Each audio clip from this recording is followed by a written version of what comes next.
Isn't it about time for somebody's favorite radio program? Yeah. 97.3 ESPN presents The Sports Bash with Mike Gill. When I'm driving, I got a guy on the radio who talks to me. I can't see him, but he talks to me. Now, live from inside the Ocean Casino Resort Studio, here's Mike Gill.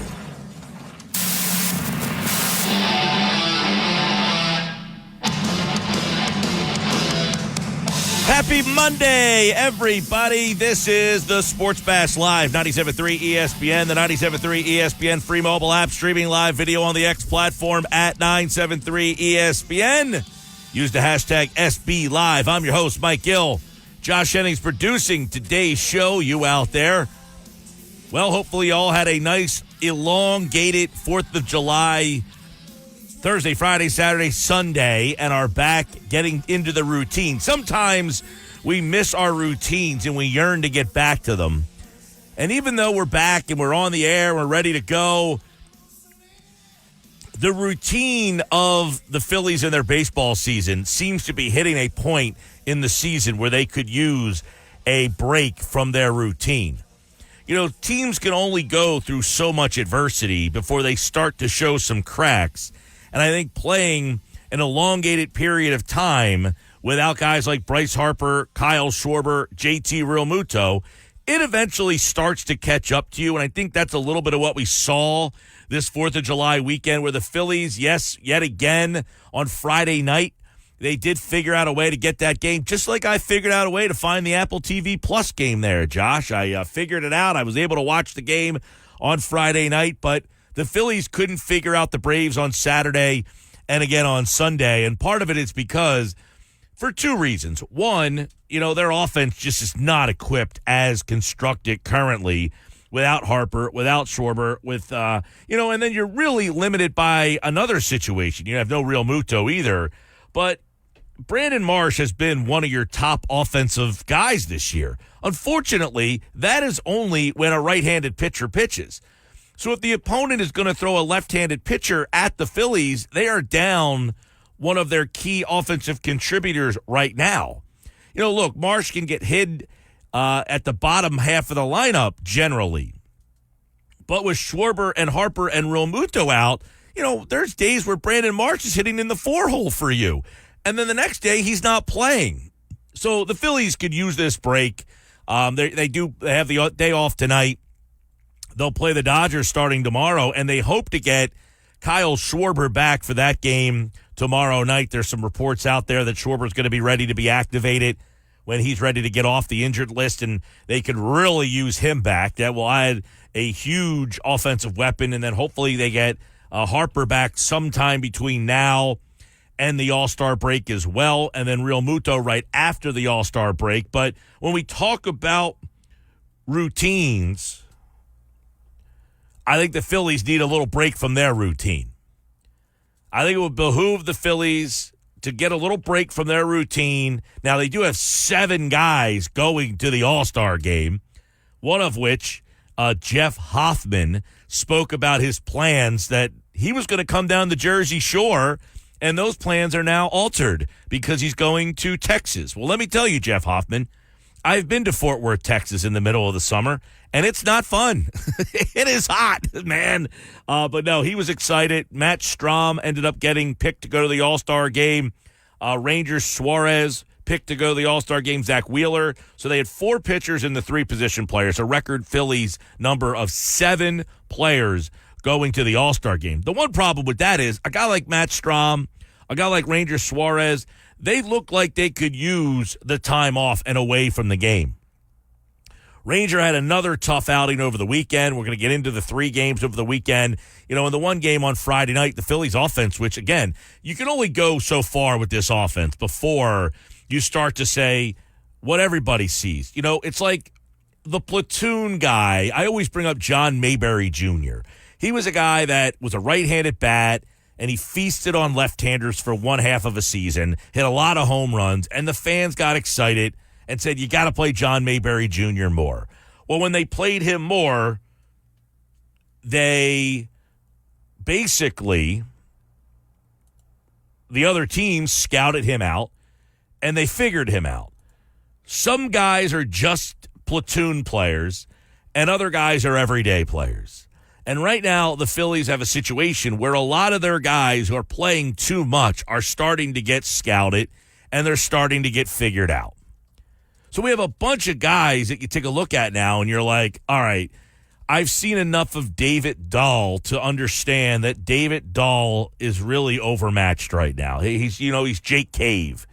Jake Cave comes up early, hits a couple home runs, and you're like, hey, this guy's going to stick up here. David Dahl came up and hit a bunch of home runs early, 2 home runs in like the first 3 games. You're like, hey, you know what? We're going to keep this guy up here.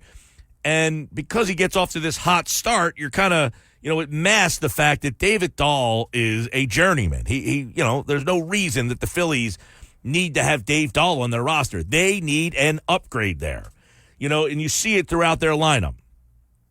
Yesterday, the night they win the game, by the way, let's go back to Friday night real quick because there's a couple things in that game. Turner hitting the 2 home runs. I mean, the Turner is on a heater right now. He had 4 ribbies in that game. You also had a big night from Alec Boehm in that game. Castellanos had a couple of hits. Nola was good. He wasn't great. He had 8 strikeouts, gave up 2 home runs. Alvarado, that's a guy we need to talk a little bit more about. But Hoffman came in and got the save that night, and he ends up getting the All-Star nod. So the Phillies, the 3-run home run that Alvarado gave up in the 8th makes that a game because the Phillies really dominated that game. But if you take a look at why they dominated the game, it wasn't because of the other guys. Sosa, Merrifield, Rojas actually did have 2 hits in the game. So did Marchand. Those 2 guys actually did help out. Pache struck out a couple times. But it was Turner and Boehm and that crew that got the job done. Really, Turner. I mean, Turner had 4 home runs, 4 RBI. He had 2 home runs and kind of, helped this team. I think there was an error in that game. I think there was a couple unearned runs, if memory serves me, back to Friday night. But you look at Saturday and Sunday, and those are the games that I kind of look at and say, this is where having a bunch of other guys, you can only kind of push through like that for so long. Before having Cody Clemens in the lineup every day and David Dahl in the lineup every day, guys like that, it starts to weigh down the back end of the lineup. If the top of the lineup, and on Saturday, Stott, Turner, Boehm, Marsh, Castellanos, they didn't do much. So I can't say, well, that part of the lineup didn't get the job done. I got to rely on Cody Clemens, Rafael Marchand, David Dahl, Whit Merrifield, Johan Rojas. That's what makes it tough, and I think that's why the Phillies this break is going to come at a good time for them. The other guy we got to take a little closer look at is Suarez, who is now 10-3. His ERA is 2.58. It's starting to climb a little bit. He did not pitch very well on Saturday, 7 strikeouts, but the 2 walks, he had 91 pitches in 5 innings. Just wasn't sharp again. And you wonder if, remember, Suarez has been very good in the postseason. He has not been very good in the regular season. And part of the reasons he hasn't been very good in the regular season is because he's kind of been hurt a lot in the regular season. And I think you have to start monitoring the fact that Suarez has pitched a lot, man. He's pitched a lot. And you wonder if he's kind of just hitting that wall a little bit, that he could use the break. And I get it. He's going to go to the All-Star game. He's probably going to throw an inning, if that. He could use the break. I think you take a look at one guy who really could probably, if you were to pick out a handful of guys, Ranger Suarez is a guy that could use a little bit of a break, I think. He was just so good. Last year, the entire season, you know how many innings Suarez pitched last year? The entire year? 125 in 22 games. You know how many innings he's pitched this year in 18 games? 108. I mean, in 3 starts from now, he's pretty much going to approach all the innings he threw the entire year last year. The most innings he's ever pitched in a season is 155. So he's going to pass that number as well. He threw 106 innings in 2021 in 39 games. He was pitching primarily out of the bullpen. He started 12 games. So Suarez, I would have to imagine, is getting to a point where he is hitting a little bit of a wall here. He has pitched almost as many innings and games this year as he did all of last year. Now, at some point, if you want to elevate yourself from who you are as a pitcher to that next level, you have to be able to blast past those numbers. That's the tough step for a lot of these guys. That's why Aaron Nola is so good. He's so consistent. As much as we look at Nola and he doesn't excite you, he's not flashy, man, he's consistent. He is consistent. 205 innings last year, 193. Right now, he's at 113. He had 18 games. You double up his numbers from this year right now to last year, he's going to be, right around that. His numbers, peripherals are better this year. His ERA is better. His whip is better this year than it was last year. He's just a better pitcher this year, but he's lost in the sauce right now because of the other guys. But I think that's one thing, when we talk about getting into our routines, I think Ranger Suarez needs a break from his routine. We all need a vacation, right? It's always nice to take a day off or go on vacation. I think Suarez started the season and made like a New Year's resolution and didn't break that resolution until like July. Good for him.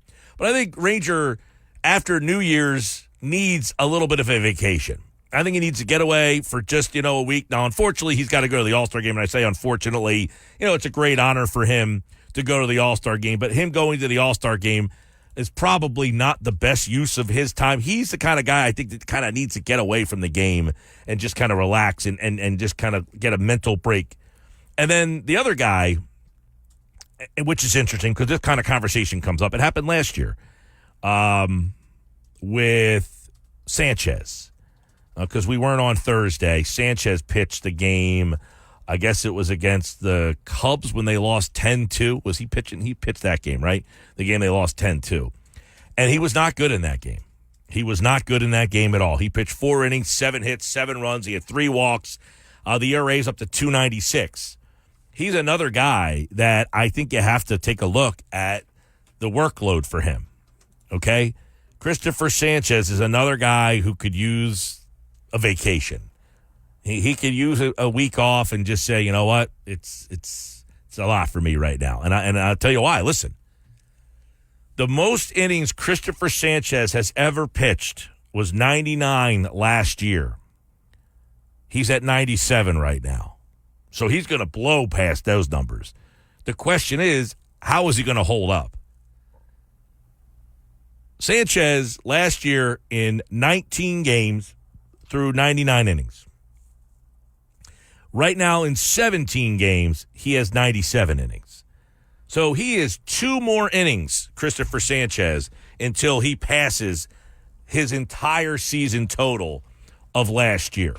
And he threw 2 innings in the playoffs last year. So he threw a grand total of 101 innings last year. He's going to blast past that number.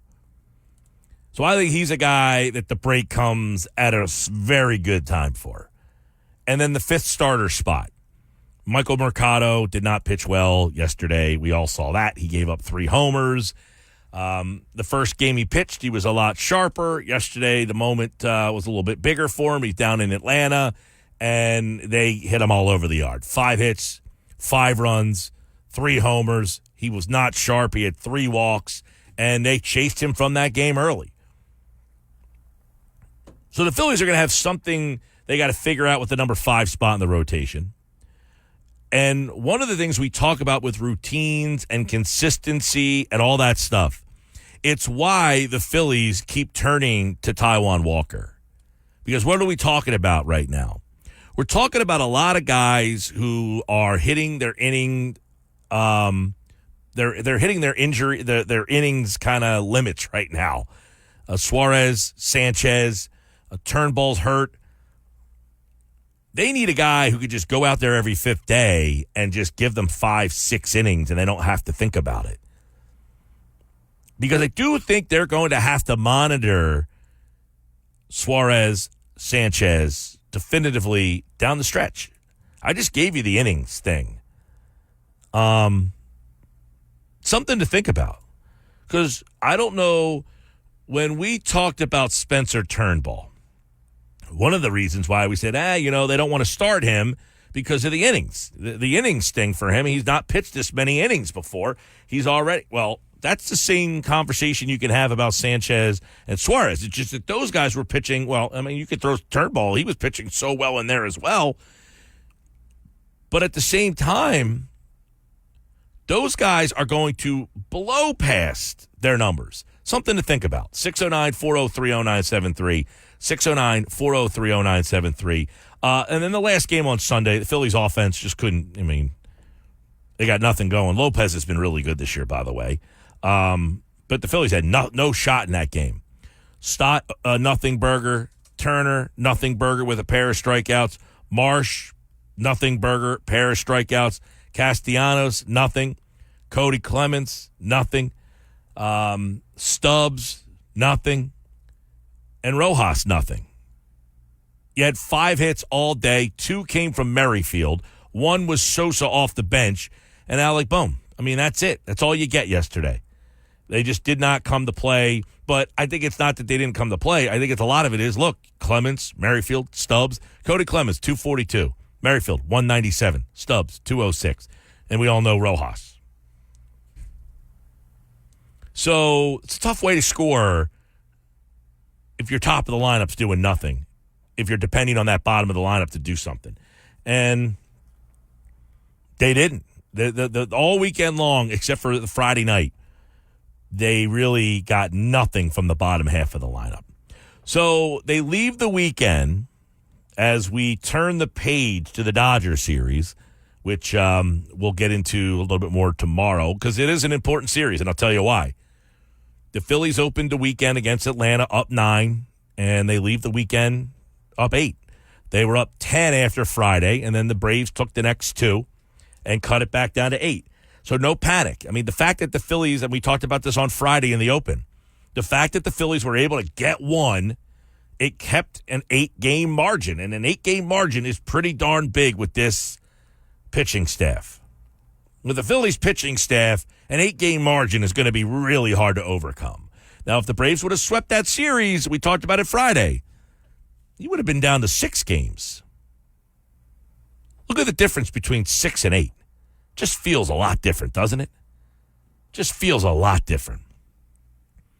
The pitching matchups, by the way, for the Dodgers series, which it's going to be a fun series. Unfortunately, the Phillies are not going to be at full strength. No Real Muto.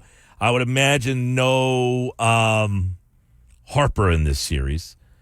But there's a lot of trade talk about the Phillies out there. There's another name that just emerged, and you can go read that at 973ESPN.com. If you have the free mobile app powered by First Bank of Sea Isle, we sent you an alert on the phone. A pretty interesting name. It's a name that I actually kind of like for the Phillies. You can read about it right now at 973ESPN.com. The Dodgers series. Wheeler will get the ball on Tuesday. So you get your ace against Bobby Miller. Bobby Miller has not been very good this year. That's a pitching, obviously, check mark to the Phillies. Christopher Sanchez will face Gavin Stone. I don't know how many people know who Gavin Stone is, but he's been very good this year. Gavin Stone, 25-year-old right-hander, so you'll get Marsh in the lineup there because of the right-hander. Bobby Miller is also a right-handed pitcher. So you get 2 righties, and then the third game, it's Nola and Landon Knack, my Sharona there for Landon Knack, who has been pretty solid this year, is also a right-handed pitcher. You know, ironically, Knack bats left-handed, and so does Miller, but they don't bat anymore. But just an odd fact for you guys. They're both left-handed hitters and right-handed pitchers. So there's the pitching matchup. Wheeler, Sanchez, and Nola for the Phillies. Miller, Stone, and Knack for the Dodgers. That all starts tomorrow. And don't forget, the Phillies do have one more series against Oakland this weekend. But all these games, the final 7 games here, the final 6 games here, they're all at Citizens Bank Park. So the Phils will be home this weekend and get an opportunity for them to try to keep the 8-game lead and extend it on the Braves. But the Braves got 2, so they chopped off really from Friday night, they chopped off 2 games off of that lead. On Wednesday's show, I gave you a name that I wanted to see the Sixers land. We are back on Monday, and they have landed them. We'll talk more about that. Paul Hudrick in an hour and 10 minutes from now. We'll talk some Phils. We'll talk some Eagles. We'll talk some Sixers. 609-403-0973. Keep the text messages rolling in. Shaner in EHT says, I've been waiting for the local sports bash all day. What's the word on any Phillies upgrades? Well, Shaner, we're going to get into some Phillies upgrades. Also, says, I'm kind of off with JoJo Olympic thing. He can't stay healthy. Is it awesome he's an American and playing for us? But is it the best decision for the team? Get more into that as well. I've had a lot of people ask me about Embiid playing for the Olympic team. Shaner and EHC, appreciate it, man. 609-403-0973. I'm Mike Gill, and this is the Sports Bash on 97.3 ESPN, the 97.3 ESPN free mobile app, and streaming live video on the X platform at 973 ESPN. Use the hashtag SBLive. It's this Mike Gill And I am the voice of the voiceless. on 97.3 ESPN and the 97.3 ESPN free mobile app. 228 Sports Bash Live, 97.3 ESPN, the 97.3 ESPN free mobile app. Streaming live video on the X platform at 973 ESPN. Mike McGarry from the Press of Atlantic City, pressofac.com, set to join us now. Phillies getting ready for the All-Star break. A week from tonight, it's the Home Run Derby, and you can listen to the Derby on 97.3 ESPN. Alec Bohm will be a part of the Derby. 7 Phillies All-Stars will be in the game on Tuesday night, and you can hear that game on 97.3 ESPN. So, Mike, 2 out of 3 against the Braves. I got to imagine, now, they were up to 10 games on Friday night. It's down to 8 right now. More circumstantial of the time they played those games. You know, we were talking about the 4th of July weekend with it being Thursday. You had Thursday, Friday, Saturday, Sunday. It kind of knocks everybody out of the routine. It feels like the Phillies could use a little knocking out of their routine, and this break could be coming at a good time for them. Yeah, absolutely. I mean, I thought they did what they had to do in Atlanta. You know, going in there with the lead they have, really their number one job was not to get swept. Now, they win Friday night's game, and once you win Friday night, you start to get a little greedy. You say, hey, can we take 1 out of the next 2, and win the series? But that wasn't the case. You know, Ranger Suarez obviously going through a little bit of a swoon right now, and yesterday, Michael Mercado not having it at all as the Braves jump all over him. So, yeah, going in before the series began, I said the Phillies just need to get 1, don't get swept. But, of course, when they win Friday night, you get a little greedy. Yeah, I agree. And then, it just looks like, hey, look, they're probably going to get Schwarber back tomorrow. Harper maybe sometime later in the week. Realmuto after the break. You can only go so long without players of that magnitude in your lineup before you start to kind of hit that speed bump. Yeah, absolutely. I mean, and the more you go without those players, eventually it's going to wear you down and get you. They played remarkably well without the big 3, Realmuto, Harper, and Schwarber in the lineup. Trey Turner's been a big reason why, because he's kind of taken off with those 3 guys out. But you're absolutely right. You can get by a couple of games without those guys. You can get by a week without those guys. But it starts getting, 10 days to 2 weeks. You're going to start seeing the effects. You tweeted over at AC Press McGarry, is to call it tweet anymore. You posted, I guess, Ranger Suarez needs a vacation. And if you're the Phillies, you're skipping his start this week and maybe do a bullpen game or something. We can get kind of into their pitching scenario coming up. But Suarez, Sanchez, both those guys, they've pitched about as many innings this year as they did all of last year. Yeah, I just think with Ranger Suarez, the last 2 games, his velocity is slightly down. His command has been off, not getting as many swings and misses as he did early in the season. It just looks like, to me, he needs that 2-week sort of summer vacation that all of us kind of need at some point, right? I remember the great Pedro Martinez when he pitched for the Boston Red Sox. He would seem to always, go on the injured list for 2 weeks in July and come back stronger than ever. And I think with the way this break and and the lead that the Phillies have, they could easily skip his start, this weekend. I believe he's supposed to start Friday. They could start Mercado. They could start Tyler Phillips, especially with the way he pitched yesterday. Impressive. The Bishop Eustace grad throwing out of the bullpen for the Phillies there. Let Ranger go pitch in the All-Star game. He can throw an inning, and then you slot him number 3 out of the break. So what he ends up getting is about 15 days between starts, and I think that's exactly what he kind of needs right now. It doesn't sound like they're going to do it, but I would give Ranger 2 weeks off, let him throw an inning in the All-Star break, and let him sort of just re-energize himself. Yeah, it's funny because sometimes the All-Star is the first half All-Stars, and you have guys that kind of emerge. Sometimes those guys emerge and they need a break. It's like I liken it to Sanchez and Suarez, almost like they made a New Year's resolution and stuck to it all the way to July 4th. And like that New Year's resolution, it's like, hey, you know what? I'm going to indulge a little bit right now. And they kind of hit that wall because Sanchez looked like a guy the other night, too, that now, some people say, well, he threw a complete game shutout, 100 pitches, much like Michael Lorenzen when he threw that no-hitter, and there was all this chatter about him going up over the 100 pitches thing. I hate when those kind of stories happen. Is it more circumstantial that you don't pitch well after the 100 pitches, or is that 100-pitch mark too much for these guys? Yeah, I thought it was circumstantial. I mean, I thought Sanchez was so good in his previous 2 starts. I mean, he threw 7 shutout innings, and then he throws the complete game shutout where he only threw 101 pitches, and there wasn't a lot of stress in those innings.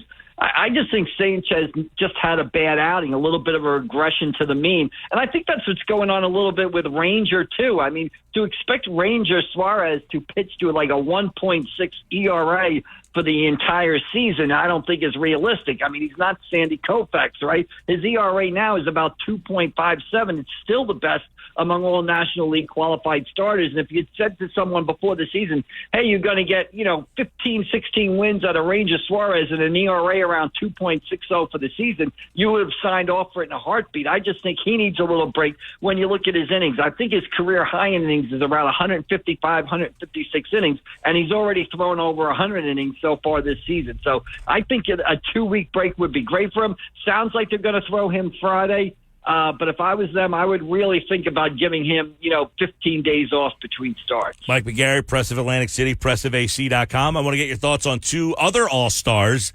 Matt Strom and Jeff Hoffman. Strom was a guy that Boston, he was in Boston, was a high prospect, never really worked out there. The Phillies took a shot on him last year. Good pitcher. You never thought like, wow. He was one of those guys that just kind of, spot starter here, long man there. This year, he's turned into almost an unhittable piece out of the bullpen. But Hoffman's story, unbelievable. The fact that they found those 2 guys and what they've meant to the team, and I guess the question, they both make the All-Star game, are those guys in the second half that you think can keep doing what they've done in the first half? Well, they better. I'm that's a good statement because you're right. They need those 2 the way they're going, and if they don't pitch the way they did the first half, you might have some questions. Right, exactly. I think those 2 guys deserve the All-Star appearance. I'm surprised that both of them got in just because of the fact when you look at relievers selected for All-Star games, you're basically looking at guys with a lot of saves and closers.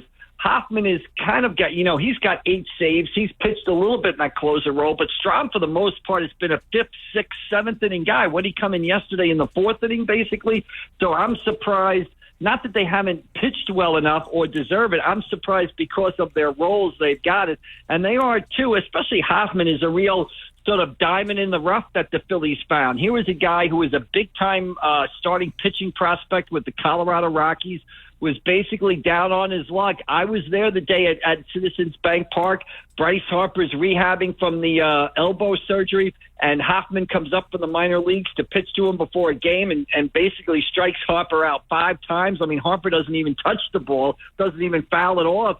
And that one session there has led to Hoffman becoming, an instrumental part of the Phillies bullpen. So both those guys deserve the All-Star appearance. I'm surprised because of their roles they actually got selected, but good for them. Yeah, and, I was doing some work because Hoffman, in one of his bites after the game yesterday, I guess he was asked about making the All-Star game. He said, well, I guess I'm not going down the shore. He had plans to come down the shore, and instead he's got to go to Texas. But doing a little bit of reading, like he was in Colorado, had an ERA of over 6 when they ended up trading him to Cincinnati. Cincinnati said, we don't want him. They ship him out. They basically DFA him. He gets picked up by Minnesota. Minnesota doesn't put him on the opening day roster, and Philly takes a waiver at flyer on the guy, and now he's an all-star. These kind of stories are unbelievable.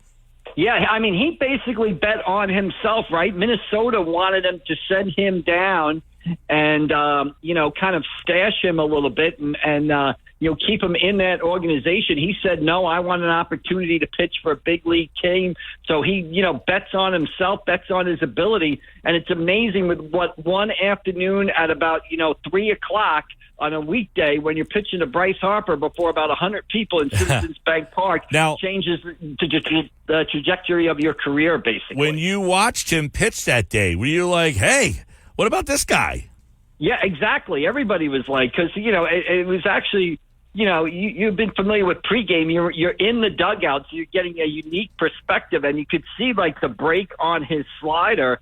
And I remember Bryce Harper coming, out of the, after the at-bats, just shaking his head and saying, we can't use a guy like that. Why isn't he up here, basically, because he didn't even touch the ball, basically. I mean, Hoffman completely dominated him. So, yeah, it was amazing to see. It was like, who is this guy? Look at the break on that slider. And then I just remember Hoffman in the dugout saying, that guy made me look absolutely foolish. Why isn't he up here? We can't use a guy like that, and sure enough, here he is. And here he is, yeah. Jeff Hoffman going to the All-Star game. Matt Strom going to the All-Star game. Ranger Suarez, Zach Wheeler, and then Trey Turner, Bryce Harper, and Alec Bohm. Alec Bohm's another guy. I mean, where he was and where he is, and, Mike, how important he is to really the success. I mean, you obviously have Trey Turner and Bryce Harper and those guys in Schwarber. They're kind of like the three, but Bohm has a very important role on this team.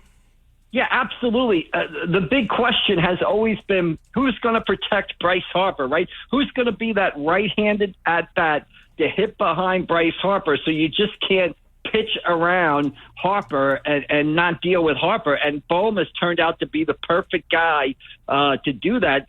Close to 70 RBIs this season, really emerging as a guy who hits with runners in scoring position, always seems to get that clutch hit at the right time, and defensively has come a long way from where he was, when he first came up here. So, yeah, I mean, again, a well-deserved, all-star opportunity for Bohm, and, a really good story, too. I mean, we all remember a couple of years ago, I hate this place, right? And now, now he's an institution over there at third base.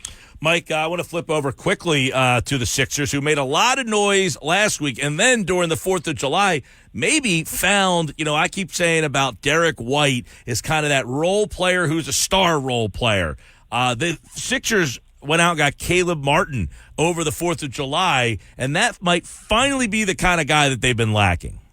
Yeah, I mean, he's a guy who had a really good playoff series, 2 years ago against the Boston Celtics, did great, did not play great in the finals that year. I've been thinking a lot about the 76ers, Mike, and that's a question that comes to my mind. I like what they've done. I like Caleb Martin. I like Paul George, but I just keep coming back to they played the Boston Celtics. Who's guarding Tatum and Brown out of the guys in their starting lineup? Well, I guess you're anticipating what? Martin would be one of those guys I guess you're hoping for, right? Martin would be one, and I guess maybe you're hoping Paul George would be the other. Yeah, and I don't really like those matchups against Tatum and Brown. And then I look at the Knicks, and I say to myself, who's guarding Brunson? Who's guarding Bridges? Who's guarding Anunoby? And who's guarding Julius Randle? Now, I know the Sixers have an elite rim protector in Joel Embiid, and he's one of the best defensive players in the world and in the NBA.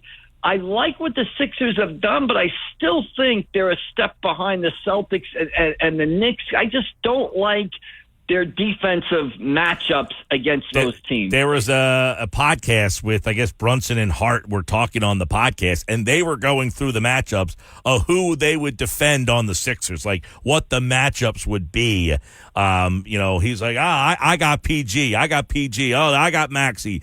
So those matchups would be kind of interesting, too. But it has definitely made the anticipation for what these guys are going to do next and the start of the season between Boston, New York, and Philly that much more anticipated.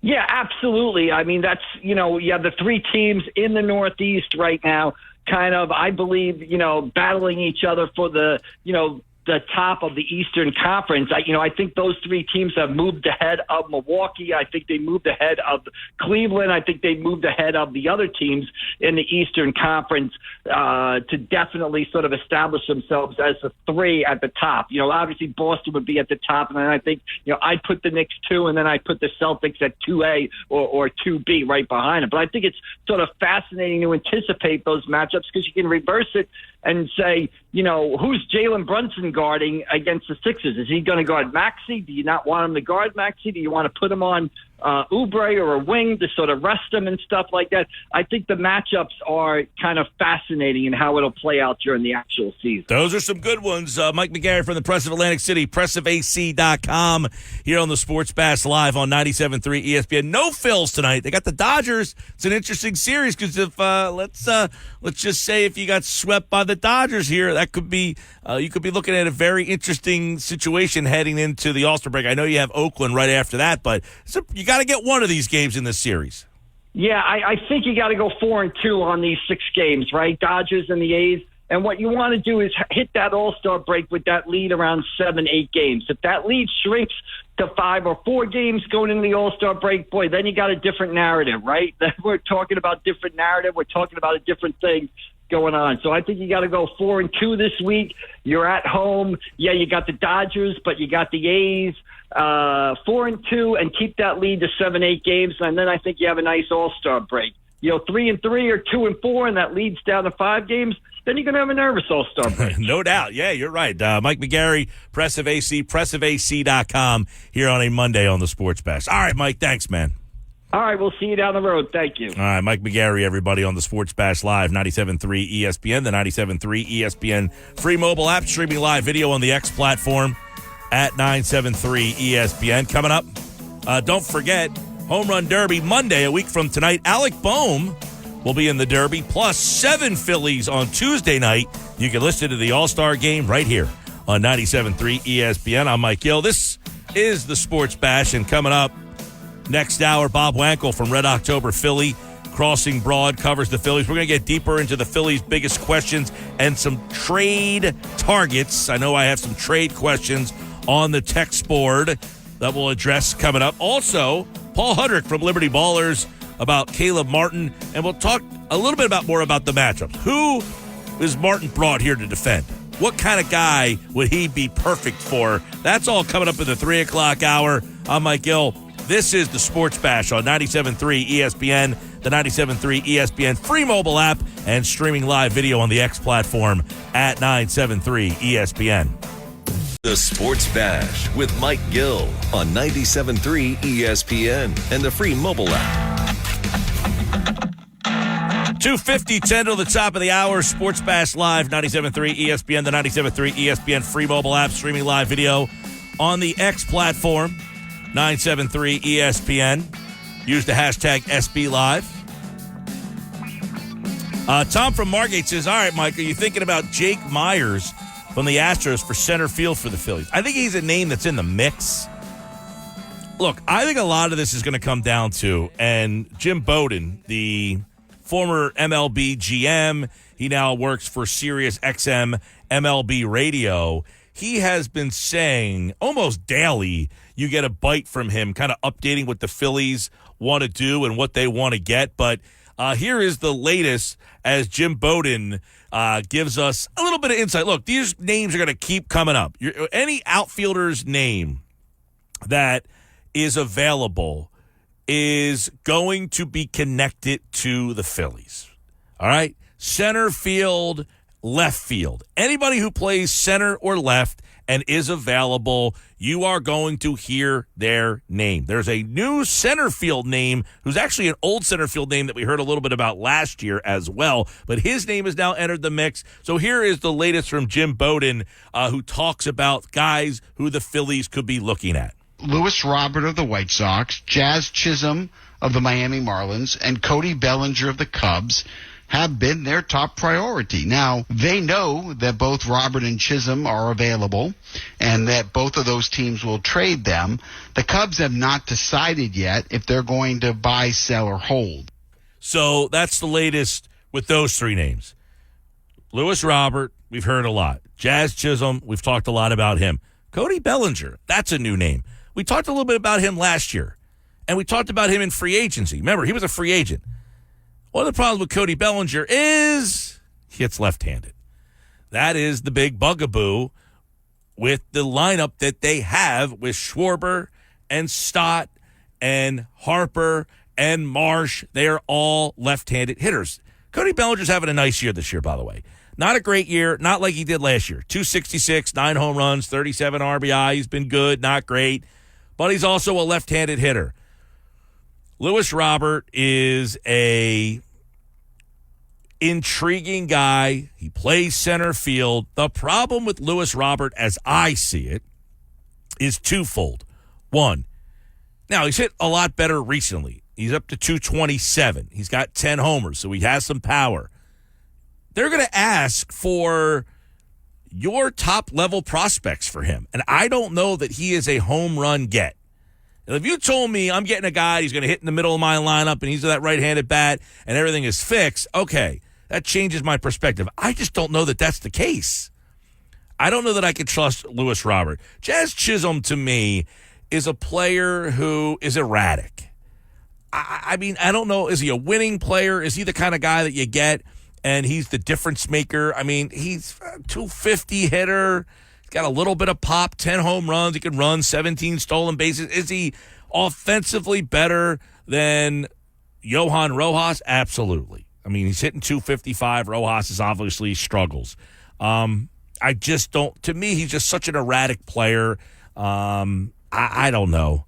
The guy who I'm intrigued by is the guy we wrote about over at 97.3 ESPN.com. He's a right-handed bat. Not a great defensive player, but Brent Rooker. A right-handed bat. Made the All-Star game last year. He's having another good year. 30 home runs last year. Made the All-Star game. Another good year this year. This year he's hitting 278, 350 on base, 18 home runs, 54 RBI. He's the only bat in that lineup. I mean, literally, he's the only guy in that Oakland lineup that scares you. He does strike out a ton. He strikes out a ton. 32% is his strikeout rate. So he's another repetitive guy, right-handed bat, though, with some pop. He might be a guy the Phillies are keeping an eye on, according to Bob Nightingale of the USA Today. We're going to talk about some trade targets, and now that we're at nearly the All-Star break, what would Bob Wankel do after the break? This is the Sports Bash with Mike Gill on 97.3 ESPN and the 97.3 ESPN free mobile app.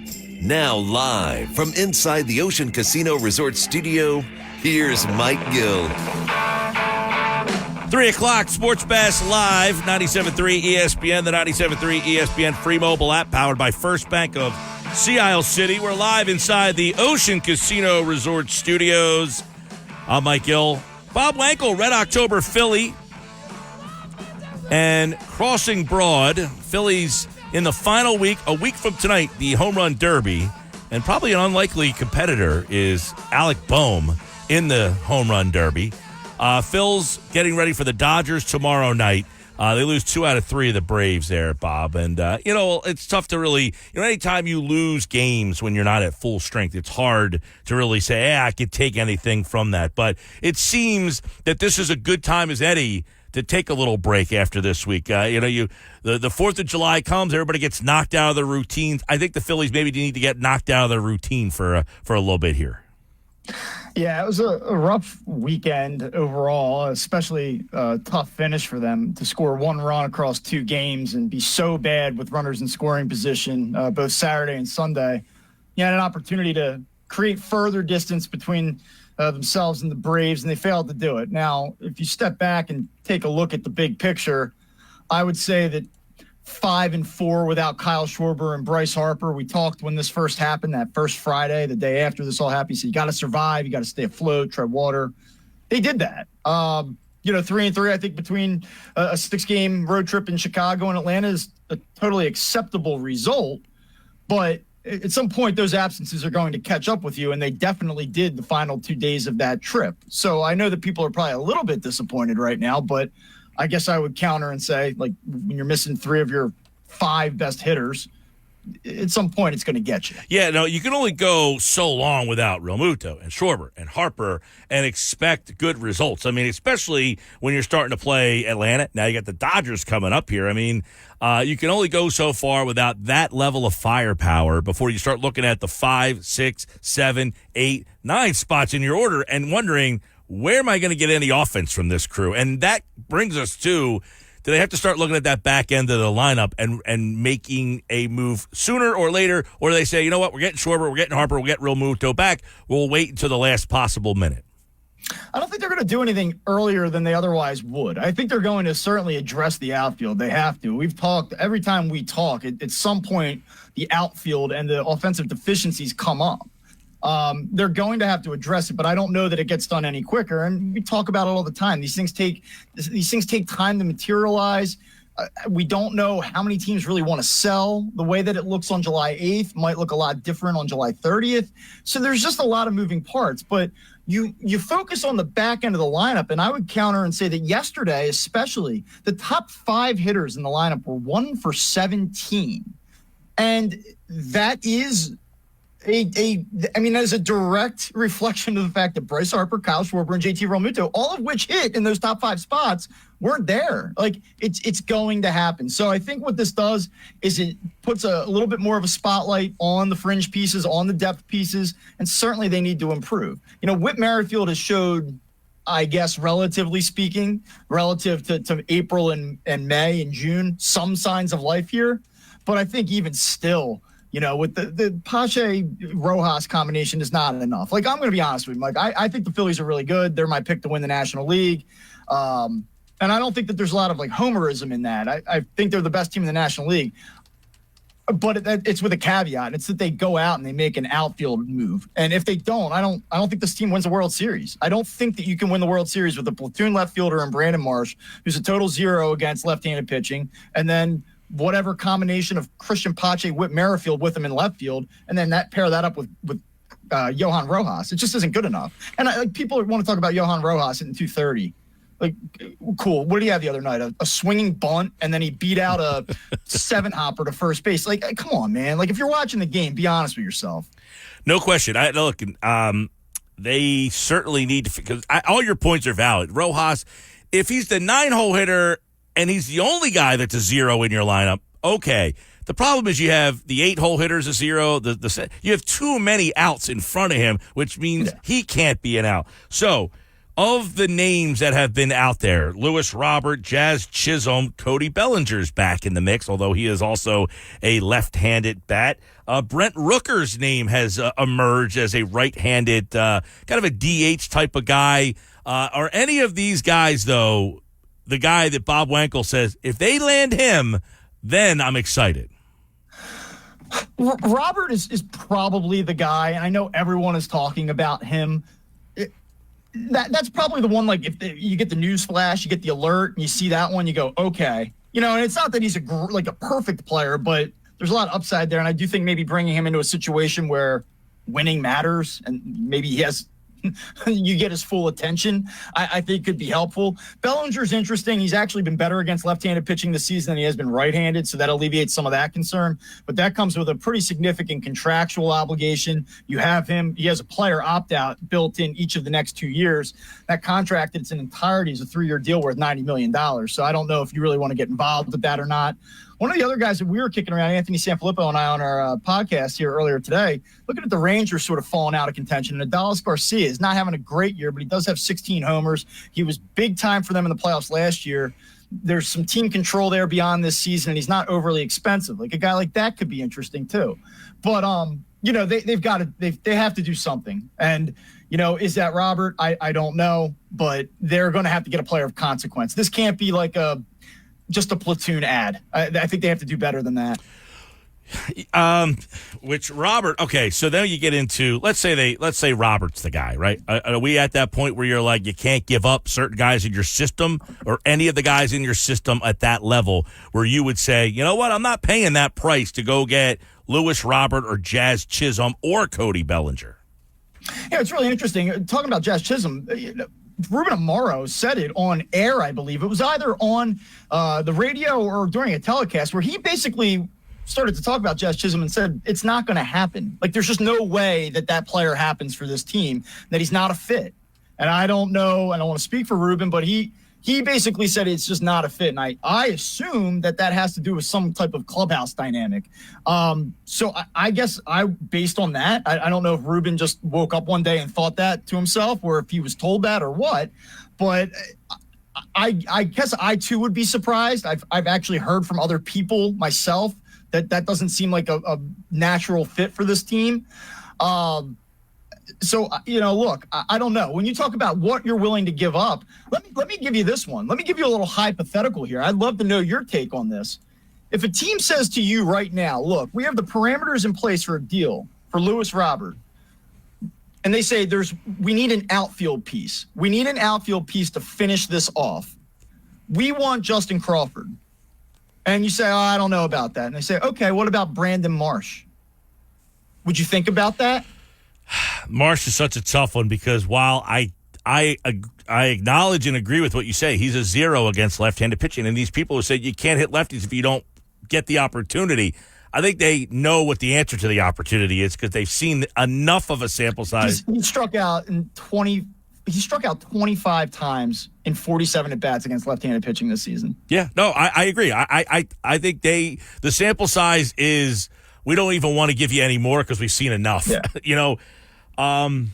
Crawford is like Miller is the one that you're like, do I give up Miller?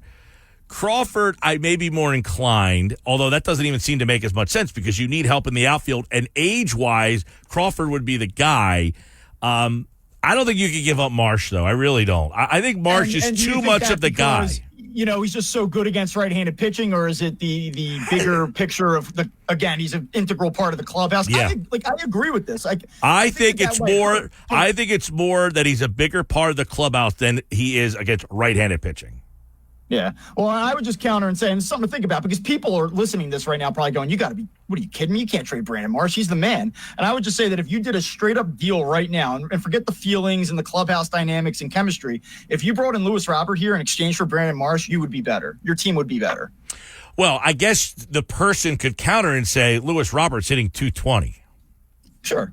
Yeah, and I would just say that, at least you can play him against both left-handed and right-handed pitching. And that's the thing. Like, the reason why I say this isn't to say that I think they should trade Brandon Marsh, because I don't. I actually think that they're in a situation where they have to add, and they probably are going to have to mortgage the future to do it. Like, this is one where it's going to have to hurt a little bit down the line for the now. Right. And I don't think you can subtract such a big part of the equation and then get that addition on top of it and get where you want to go. The Marsh thing is tough. So let's say they don't trade Marsh and they trade prospects and they get a guy like, Rooker, who's a right-handed bat, but not a good defensive player. Does Marsh and and Rojas now become the platoon and you get a guy like Rooker playing every day? Do they want him to platoon in center to help Rojas or in left field? Right. But the greater point of the conversation is everyone wants them to go out and add an impact bat. Of course they do. Who wouldn't want that? But you're going to have to make a difficult decision. When you talk about the Phillies infield situation, you have to look ahead at what the reality is. You have Alec Boehm, who's an all-star this season. You think that Bryson Stott is the future at second base despite his struggles, right? But then you have go into the prospects. Starlin Caba, top 5 prospect in the Phillies farm system. He's a top 100 prospect. Aiden Miller plays third and short. Don't quite know where he's going to stick yet, but again, he's the number 2 prospect in the Phillies system. Some evaluators have him as the top prospect. You have an infield logjam. Trey Turner's not going anywhere. Bryce Harper's not going anywhere. So you have a little bit of a surplus there in your infield. But again, it's like, would you rather trade Aiden Miller, who everybody seems to think is going to be the next stud infielder? Or would you rather, like, if a team called and said, well, Bryson Stott's young and he's controllable, people would go, like, these are the conversations that happen. Right. Like, there are teams that are going to call on these players, and they're going to talk about Brandon Marsh, and they're going to talk about Bryson Stott. The Stott thing's interesting because he's struggling right now. And I do think, I'll ask you, is the left-handed lineup problem, is that something they look at? Do they look at themselves and say, we're too left-handed? You know, with Marsh and Stott and Harper and Schwarber, we're so left-handed. I mean, honestly, Schwarber's been able to handle left-handed pitching this year, and I don't think that is so It's one thing, problematic. though, Bob, to be able to handle left-handed pitching in May against the Royals. Sure. You're in a playoff series, and you got a lefty coming out of that bullpen, and you've got Schwarber and Stott and Marsh and Harper. You don't want to have to go through that 4 times in 7 games trying to hope that your guys handle themselves against left-handed pitching. For whatever reason in this world, lefties against lefties is a lot more difficult than a righty facing a righty. Yeah, and I think when you evaluate what they're going to do at the deadline, I think there's 2 different ways it could go. Like, there's no question they're going to add an outfielder who can hit from the right side.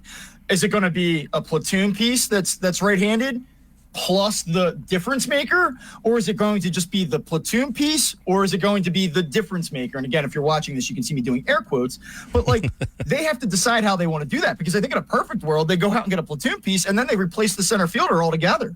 You know, like, I think that's what it really ought to be. It should be Brandon Marsh and a guy that can hit lefties playing left field, and then a guy that can go out and be an everyday center fielder. It's almost, you do those 2 things. It's almost 2 moves.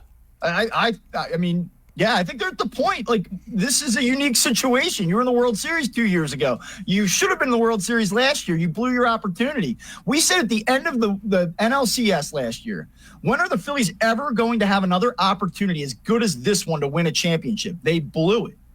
Well, here they are a year later, and while it's not quite as good because they don't have a 3-2 lead with home field advantage against a team that only had 84 wins, they still have a heck of an opportunity to win a World Series this year. So you have to ask yourself the question, is this the year?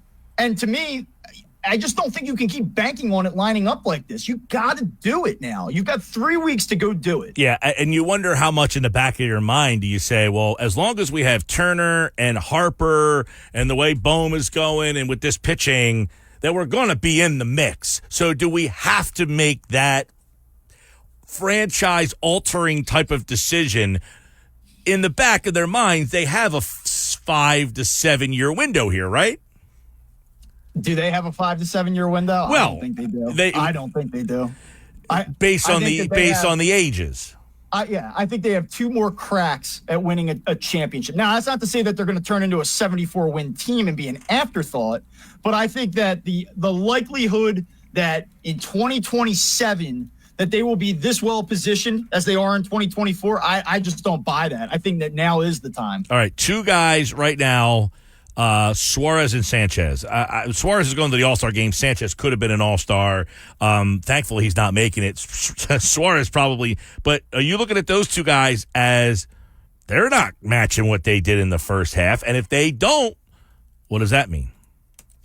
They're both, by the way, Sanchez needs 2 more innings to pass his entire total from last year. Yeah, I think that that's a little bit of a concern. And Ranger Suarez at this point in the season has thrown more innings than he ever has before. And there's probably a fatigue element to this. I trust Ranger Suarez. Is he going to be the Cy Young Award winner? Probably not. I would imagine that there's enough regression there that he falls out of that mix. But when it's all said and done, I don't think that we're looking at a situation where you say, wow, he was a Cy Young guy for 3 months and then turned into a fringe number 4 starter the remainder of the year. I think he's going through it right now. You make 32 starts, 33 starts in the course of a season. I think he's in a spot right now where he's struggling a little bit. Are we going to see what we saw those first few months again? Maybe not. Maybe not as consistently, but I still think you feel pretty good about him. I do think, however, they are going to have to monitor his workload. I think that they're going to have to monitor Christopher Sanchez's workload. I think it's very real. And when you look at the uncertainty in the 5 spot, this is like where you can make an argument. Like, do you go out and get a Michael Lorenzen guy who's making $4 million with the Rangers this year who look like they're going to sell? And maybe not him specifically, but a player like that, a guy that can kind of swing back and forth, be a bullpen arm. You can plug him in the rotation, make some starts. Do they need a guy that can kind of take some relief and some of the workload off of these arms that have not treaded in these waters before? So is that something they might consider doing? May they go to a 6-man rotation despite Zach Wheeler's objections at some point? They might.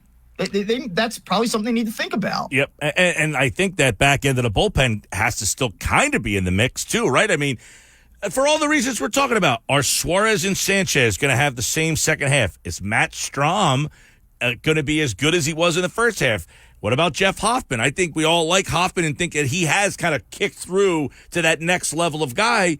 But can you count on him to be the guy that shut the door in the 9th inning? He's never really been asked to do that on a World Series contending team. Yeah, I mean, I don't think it's reasonable to expect Matt Strahm to be perfect for 3 months in the second half. But, he's kind of hit some bumps in the road here recently, and guys go through this. Like, I can't look at Matt Strahm's last 3 outings and say, red flags everywhere here. But, again, like, you saw Jose Alvarado on Friday night. He turned an 8-3 sleeper into a pretty interesting finish. Yeah. All of a sudden, here comes Jeff Hoffman into the game when you probably were hoping not to use him. Like, there are some concerns. Like, if in a perfect world, the Phillies would add another bullpen piece. They'd add another starter. They'd add probably, like I said, a platoon left fielder and a real center fielder. Like, you probably aren't going to do all these things, so you got to figure out, if we're going to make 3 moves, what are the 3 most impactful moves we can make? Bob Wankel, RedOctoberPhilly.com. Crossing Broad, the Crossed Up podcast is out with Anthony. You can listen to even more Phillies conversation. Oh, boy. So did you end up getting to a game at Cardines Field? I didn't. No, the wife vetoed that. Did you see the field? I did. We drove right by it. Very nice. Pretty cool. Yeah. It's, we were actually the second night. We were staying at the Marriott there, and it's right across the street, basically. Yeah. So, you just walk across the street, you see it right there. So I did see it on the way out of town. Very nice. And did you get to White Horse Tavern? No, I was gone by the time you sent me the link. All right. Well, yeah, you could have appeased me and said, I'm not even here anymore. Yeah. Well, I love it up there. I'll probably go back, maybe not next year, but probably 2 years out. So there'll be more opportunities. Very good. Yeah, you got to get back there. Very good spot. Yeah. All right, man. Well, tonight, the night off, Dodgers, A's, and then the All-Star break. Alec Boehm, home run derby, 7 Phillies in the game. Will Bryce Harper play in the game? I think so. He'll be back? I would bet on that, yeah. So you get. I think we'll see Bryce before the All-Star game. All right, good stuff. All right, Bob Wankel, everybody. Good to see you, man. All right, man. Talk soon. Bob Wankel, Red October Philly, and Crossing Broad. He covers the Phillies. And make sure you get his newsletter at redoctoberphilly.com. I'm Mike Gill. This is the Sports Bash Live on 97.3 ESPN, the 97.3 ESPN free mobile app. Streaming live video on the X platform at 973 ESPN. Use the hashtag SB Live. This hour is brought to you by Broadlee's Plumbing, Heating, and Air Conditioning. Your trusted source for heating and plumbing service installation for generations. 609-390-3907. Online at broadlees.net. I'm Mike Gill. And coming up, Paul Hudrick from Liberty Ballers. Going to talk some Sixers with us. What does Caleb Martin bring to this team? Who was he here to kind of defend? When you say, hey, this guy's got him, he's got them. Who is Martin's best matchup? That, and is there another move up Daryl Morey's sleeve? Hey, listen, you could be the biggest Daryl Morey hater out there, and I know we have some in the audience, but today would be the day to say, you know what? I've been wrong about Morey. It's okay. You can show your face. I'll wipe the slate clean if you just come and say, you know what? I haven't liked Morey, but today's a day that I have to say he had a plan, and he has executed that plan very well. There's time for you to text in If you were one of those people, and I have a bunch of them, 609-403-0973. This is the Sports Bash live on 97.3 ESPN. You're listening with Mike Gill Never thought this radio stunt would catch on so big. on 97.3 ESPN. On paper, looks like a pretty good team. We made a bunch of changes and got a couple new guys, PG, the main one, and then we also added some other guys that are going to help us. So totally different teams. It feels like you're starting from scratch. And I know there's going to be a lot of growing pains. Just got to stick it together. And the goal is always to win a championship, but it just doesn't happen overnight. That's Joel Embiid. And he talked a little bit about starting from scratch. Doesn't it feel like the Sixers keep starting from scratch every single year? Is this finally the formula to get them over the top? We'll talk to Paul Hudrick from Liberty Ballers coming up in just a couple of moments here. Sports Bash Live, 97.3 ESPN. When Joel Embiid says, look, we're starting from scratch, I think this is the last possible recipe for Joel. And I say that as a guy who, I don't want to trade Joel. I don't want to see Joel not end his career in Philadelphia. But I feel like if this one doesn't work, we will be at the end of the Joel Embiid road. And it will be sad that time when Embiid finally moves on or goes to maybe another organization if that does happen. And I don't know that that's going to happen. I don't know that the Sixers want to see Joel end in another uniform. But if this doesn't work out for Joel, you wonder what will work. He's 30 years old now. Paul George is 34. This is your shot. This is your chance. I think you have 2 bites at the apple. Paul George, at 34 years old, can still play. He's still a top-level player. 22 points a game last year. He can shoot the three. He's a two-way player. He's a significant upgrade over what you had. But you can't just do it with the top-end guys. Look at Phoenix. Phoenix has 3 of the best top-end guys in the league. Durant, Bradley Beal, Devin Booker. The rest of that team, not very good. You have to be able to put the pieces around them. Have the Sixers done what the Suns could not? And that is where Daryl Morey comes in. He goes out and gets Andre Drummond. He goes out and gets or is able to bring back Kelly Oubre, a very important piece to the team last year. But what I think could be the most important addition to this team happened over the weekend when they were able to get Caleb Martin to sign here. Caleb Martin, for whatever reason, decided not to go back to Miami for more money. So how does Caleb Martin fit into the picture here? What does he bring to the table? Now, some people have said, look, he will be the power forward for this team. They still kind of lack that guy. I don't know that that's the role for him. He's kind of an undersized guy in that role. What I like about Caleb Martin is big games, wing defender, can shoot the three. I feel like he's the guy the Sixers have lacked. And I say like that Derek White type of player. Derek White's a better player than Caleb Martin. But he is like one of those players that is a role-playing star. I was shocked that they were able to get this deal. I really was.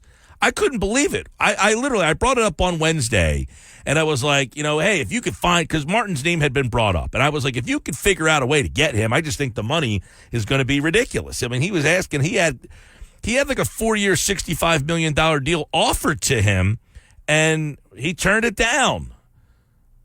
And that's where Paul Hudrick comes in. And we bring him in from Liberty Ballers to kind of give us some insight. Wednesday, Paul, I said if you can get Caleb Martin, that to me would be a home run addition to this team. Over the 4th of July holiday, how did that come to fruition? How are they able to have Caleb Martin on this roster right now? Why does he choose Philadelphia? In part because of this new CBA and everyone being, scared of the second apron and all these things. So I think Caleb Martin and his agent overestimated his market, perhaps. You can see, Mike, like right now, the guys getting hurt the most by this are what you would call like the NBA middle class. Guys like Caleb Martin who are above average role players that just aren't getting the deals they would have gotten once upon a time. If he had, from what I understand, what's been reported is if he had opted into his deal with the Heat, he was going to get offered a bigger deal by Miami. When he opts out of his deal with Miami, that's no longer possible because then he's a free agent and Miami doesn't have his rights, and so it just complicates things. So then he hits the open market and he has to take a probably what you would call a below market value deal for a guy like him with the Sixers. So, you know, you got to give Daryl Morey a lot of credit, man. I mean, he saw the writing on the wall with this CBA. He knew how he had an idea of how these things were going to go, and so far it's allowed him to sign. You know, the Clippers getting scared of the second apron. He gets Paul George. You know, Caleb Martin's agents perhaps not reading the writing on the wall well enough, and you know he kind of falls into the lap. So it's really just a matter of economics, and really it's economics and a whole lot of luck. Yeah, so let's get into this a little bit. Caleb Martin, a role player. I mean, not a superstar, not an all-star player. I wouldn't say he's a power forward. What does he bring to the table? Where does he fit in on this roster? It's funny because I see a lot of people, Mike, how many power forwards are there in the NBA? Like true power forwards. Right. Like Giannis? Like that's probably about, like I see people saying like, oh, Julius Randle. I don't think these people have watched Julius Randle plays basketball. This guy takes, and that's not to discredit Julius Randle, but he takes a lot of long twos and threes. Like he's not going to pound someone, you know, back to the basket. That's not his style of play. Yeah, Charles Oakley's not emerging from anybody's correct, roster. Anthony Mason is not coming through that door. Charles Barkley even is not coming through that door. But no, but like, yeah, I know there was like the thing that's I think it was Bontemps or someone put out like, oh, he's their starting power forward. Look, you have three wings in Oubre, in Caleb Martin, and in Paul George that are very switchable across the board, which makes the Sixers an infinitely more dangerous basketball team defensively when you look at it from that perspective. All three of those guys have extremely long wingspans, too. I think Caleb Martin's is like, he's 6'5", but he's got like a 6'10" wingspan. Kelly Oubre's wingspan is over 7 foot. Paul George is in that neighborhood, too. Like, these are three long, athletic, defensive, like, guys who are very good on the defensive end of the floor. So I think with Caleb Martin, you get a guy who is a versatile defender first and foremost, who's likely either it's him or Kelly Oubre on most nights is going to take the most difficult perimeter defensive assignment, you would think. And then offensively, look, what I like about Caleb Martin compared to maybe, you know, like let's look at it from the Sixers perspective of a guy like Matisse Thybulle. He was a defensive specialist. He offered you nothing on the offensive end. With Martin, you get that defense. You also get a guy that can dribble, pass, and shoot. And so those are very important things. And then I would say to top it off too, Mike, like this is a guy that the last 2 years has raised his level of play in the postseason. If you're a Sixers fan, that can't be lost on you when you see how some guys that's not the case. It's the complete opposite. So to see a guy who's actually a playoff riser is a very good thing, I think, for the Sixers. Yeah, I was going to, follow up with, he's 6'5", kind of a wing defender, long arm. What kind of players does he match up well with that you'll see in the playoffs? Well, I think first and foremost, I think the Sixers are much as good as they've ever been built to go up against the Boston Celtics, right? I mean, when you're talking about Jaylen Brown and Jason Tatum, you have three guys that I think, and look, they're great players, so they're going to get theirs from time to time. No one's going to shut these guys completely down. We have three players that are going to give them a hard time, that are going to put up a fight, that are going to give them good minutes against those guys. So I'd say, those, the only guy that when I look at the East and I look at kind of like bigger, like a power forward that could give them problems, the only guy I keep coming back to is Giannis. But even that, it's Giannis. Like, he's unbelievable. He is the Greek freak. Like, there's a reason why he got that nickname. Like, he is unlike any player in the league. But when I look around the rest of the East, Caleb Martin can match up with probably, 1 through 4, really, Mike. He is a super versatile defender. He's got the lateral quickness to keep up with ones and twos. He's got the size to match up with threes and sometimes fours. He is just a solid all-around basketball player. And like I said, the defensive end is where he excels, and that versatility, I think, is a big part of it.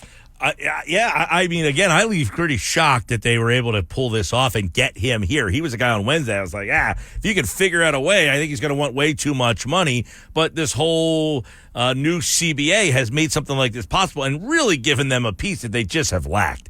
That guy who adds some toughness and versatility and athleticism on the wing. It's like they get these guys who are one-dimensional, or, it just, they offer nothing on the offensive end, that kind of stuff. Covington was a guy who, he could shoot the three, but he was not a great three-point shooter, not a great offensive player, and even so, he was, this is something that you really haven't had. It's like, and I said he's not better than Derek White, but it's like having a guy who's a high-level role player.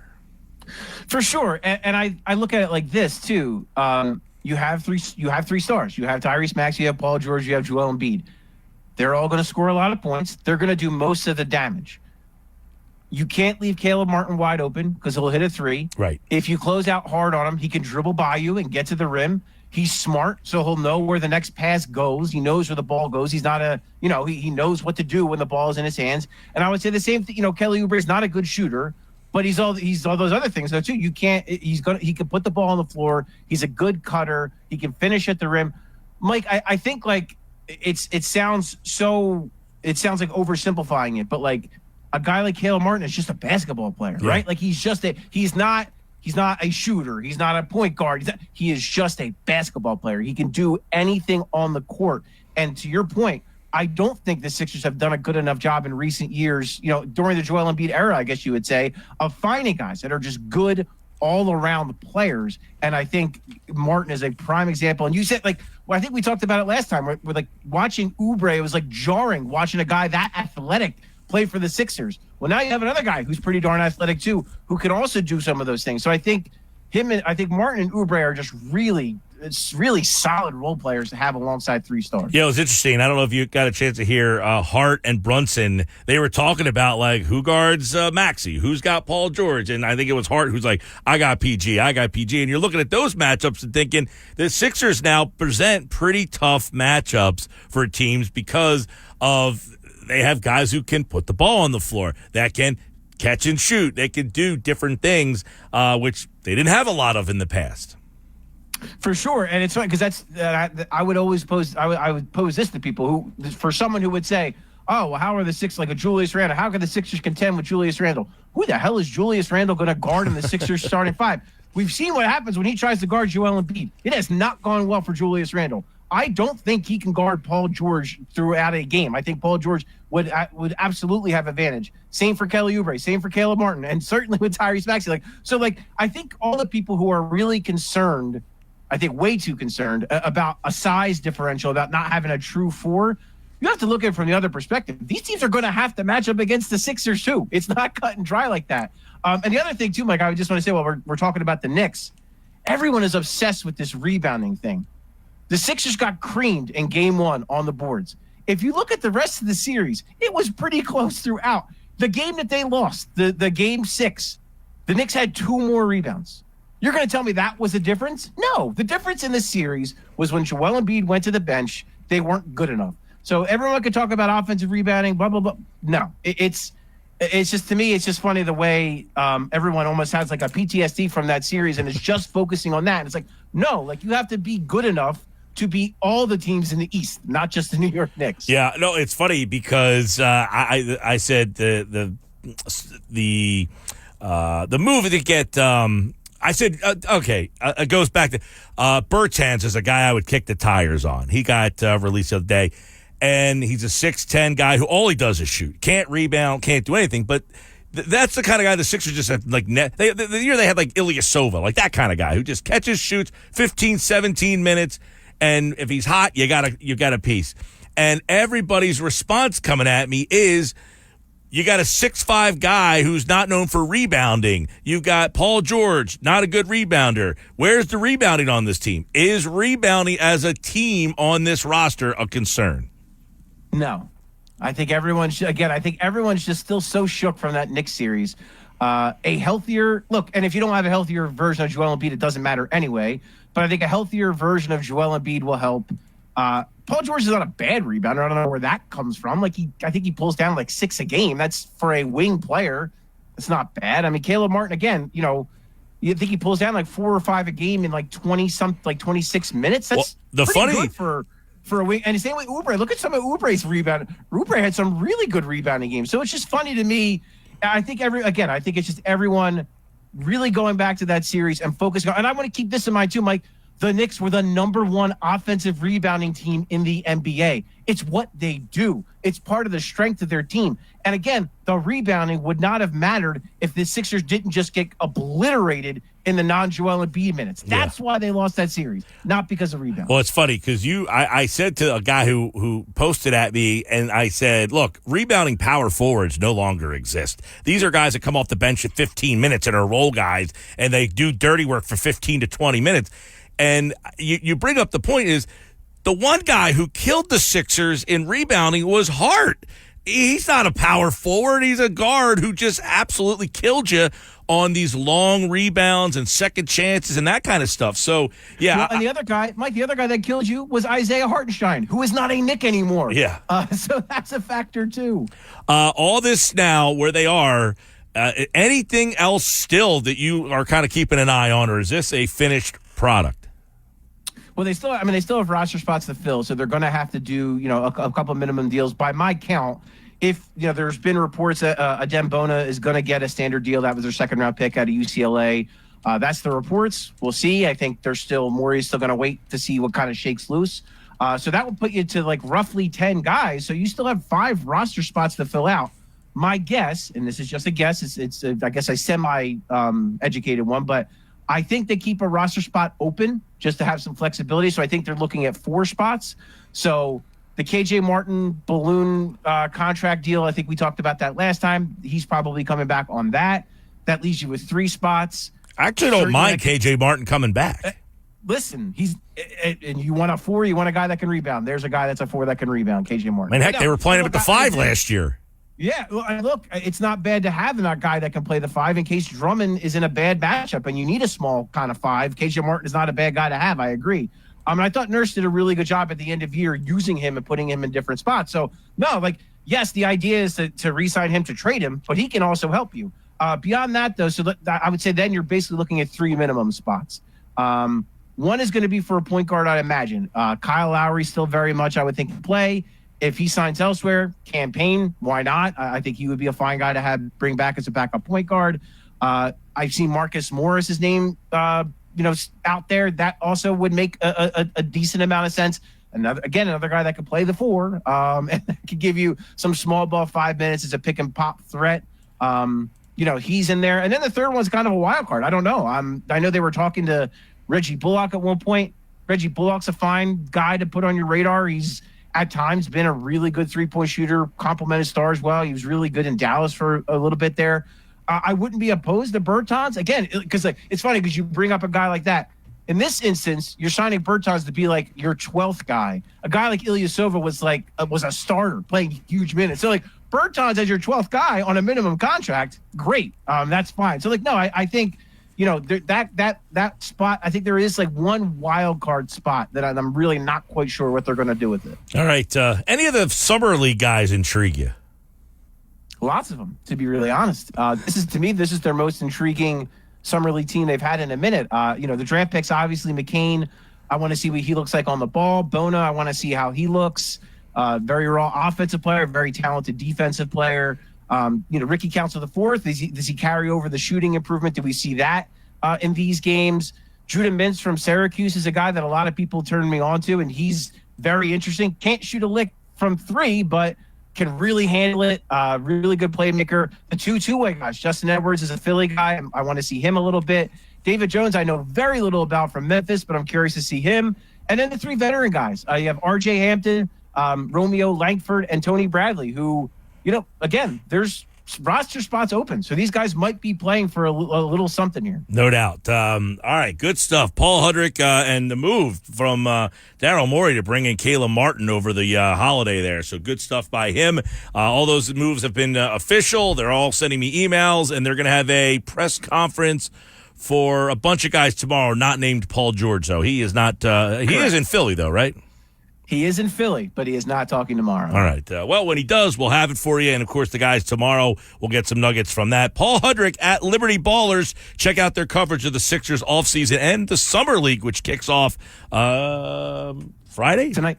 Oh, tonight? Tonight. They're playing tonight? Yes. All right, tonight. There you go. All right, Paul. Thanks, buddy. You got it, Mike, anytime. Man. Why did I think it was the 12th that the Sixers were starting? Maybe something else. Maybe there's I don't know. They're playing tonight. Paul knows more than I do on that. I was off on vacation, and I am beat today. I am tired. That 4-day holiday is no good. I don't advocate people taking 4-day holidays. More Sports Bash on the way, 97.3 ESPN. Oh, boy. We've got football at 4 coming up with Moshe. You know, we're less than 2 weeks to the start of training camp. The Hall of Fame game, August 1st. Do you know that? Hall of Fame game, August 1st. Can't believe it. Just want to clarify for you, Mike, you're not actually fully losing your mind. Here's why. The Sixers Summer League in Salt Lake City starts tonight. The Vegas Summer League that's the real is one. July 12th. Okay, that's what I saw. So you're not losing your mind. The Vegas one is, so I've been seeing the ads on ESPN for the 12th because they air the Vegas one. They don't air the Salt Lake City ones like NBA TV. Right. Actually, if I'm reading this correctly, I think you can get on one of the ESPN platforms. Going to the Sixers website tonight, tomorrow, and Wednesday. They have all Summer League games in Salt Lake City on various ESPN platforms. Yeah, I'm a big Summer League fan. I love watching Summer League games. See Bronny James get crossed up? He went viral. I did, yes. I couldn't escape Bronny James this weekend. It was the bane of my existence. If I never have to hear his name again, I'll be happy. All right, your text messages, I'll react to them coming up. I still haven't had anybody say, hey, I apologize to Daryl Morey. I've been wrong. You have a chance. 609-403-0973. More Sports Bash coming up. It's Mike Gill. Do I have everybody's attention now? On 97.3 ESPN and the 97.3 ESPN free mobile app. That's great. It starts with 3:53 Sports Bash Live, 97.3 ESPN, the 97.3 ESPN free mobile app. I'm Mike Gill. A lot of people talking about the Phillies and trade possibilities. Got this one. Says the trade is Mick Abel, George Klassen, Samuel Algadari, Simone Muzziotti, Derek Hall, and William Bergola for Mason Miller and Brooke Roker. I mean, that sounds great in theory. Listen, it really does. I have no problem giving up any of the names you mentioned there. I mean, you're just throwing a bunch of nothing burgers at the wall and hoping that the A's give you an all-star player and their best, basically, organizational everything. Yeah, the biggest problem in these conversations is we don't actually know what these other teams want, what they think of the Phillies prospects. So it's like we can all sit here and do a 4-hour show on just creating trade scenarios. Yeah, I mean, that's a 6 for 2. That's a trade that's generally done on Xbox or PlayStation. Listen, there are 6 for 2 trades, but I mean, I think if you are getting Mason Miller back in a deal, you're talking about Aiden Miller or Justin Crawford or Starlin Caba. You're not just throwing a bunch of your mid-level they all might be top 20 in your organizations, but they're not top 100 prospects in the game. Right. And that, to me, Derek Hall, come on, nobody wants Derek Hall. Those are just, hey, we'll just throw as many guys that we don't care about and hope someone else cares about them. It's creative, but I don't think it would happen. Football at 4 is coming up next. 97.3 ESPN presents the Sports Bash with Mike Gill. It's time for Football at 4, powered by the Inside the Birds podcast. Just hungry to bring back another Lombardi to Philly. The fans deserve it. Our team deserves it.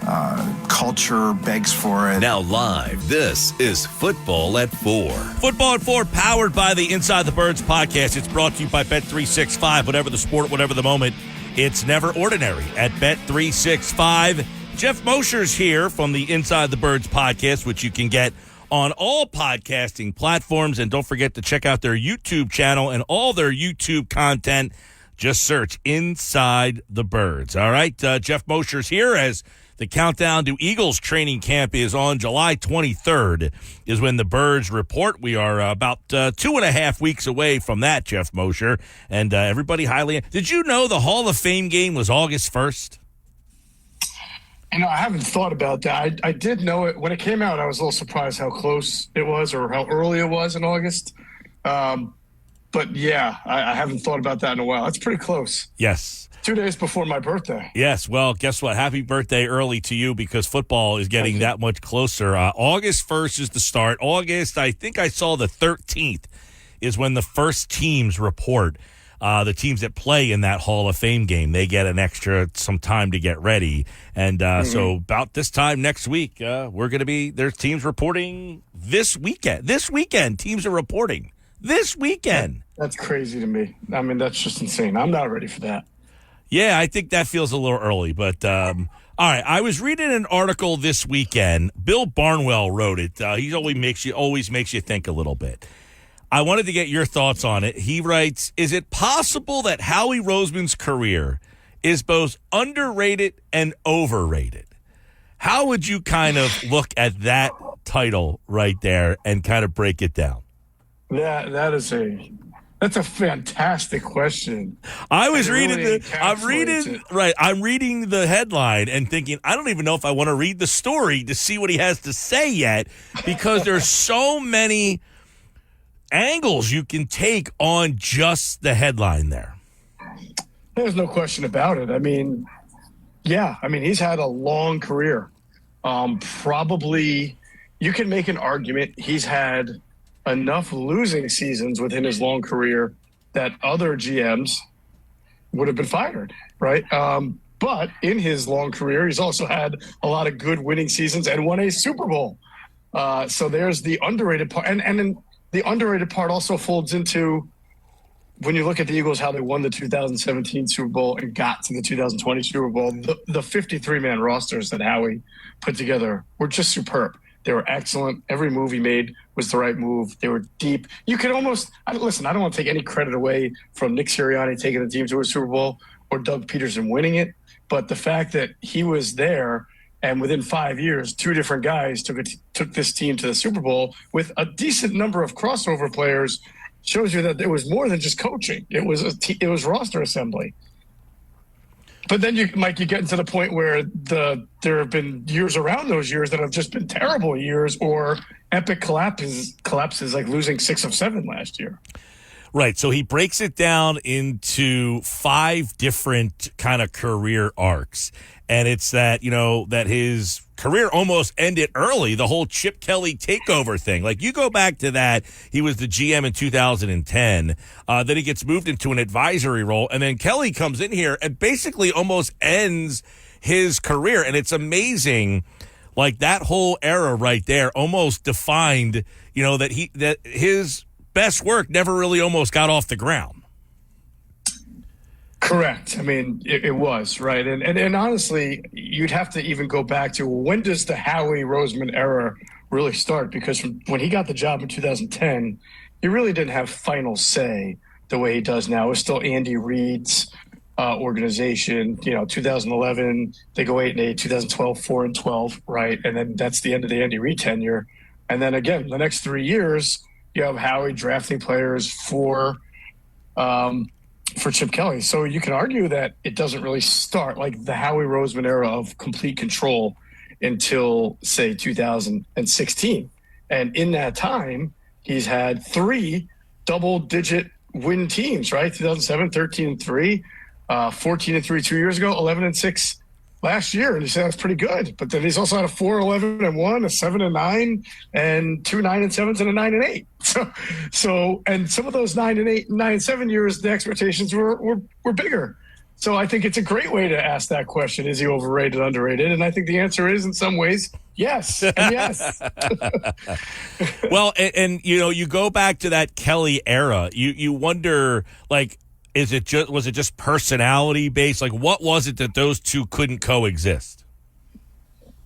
Oh man, how much time do we have here, Mike? I mean, I can't pin that all on Howie. Obviously, you have to pin a lot of that on. That's what I'm saying. Like, when you look back to that, is this more that Kelly just didn't respect the job that Roseman did and just didn't want to work with him, never gave him a chance, or was there a breaking point where Kelly said, I can't work with this guy?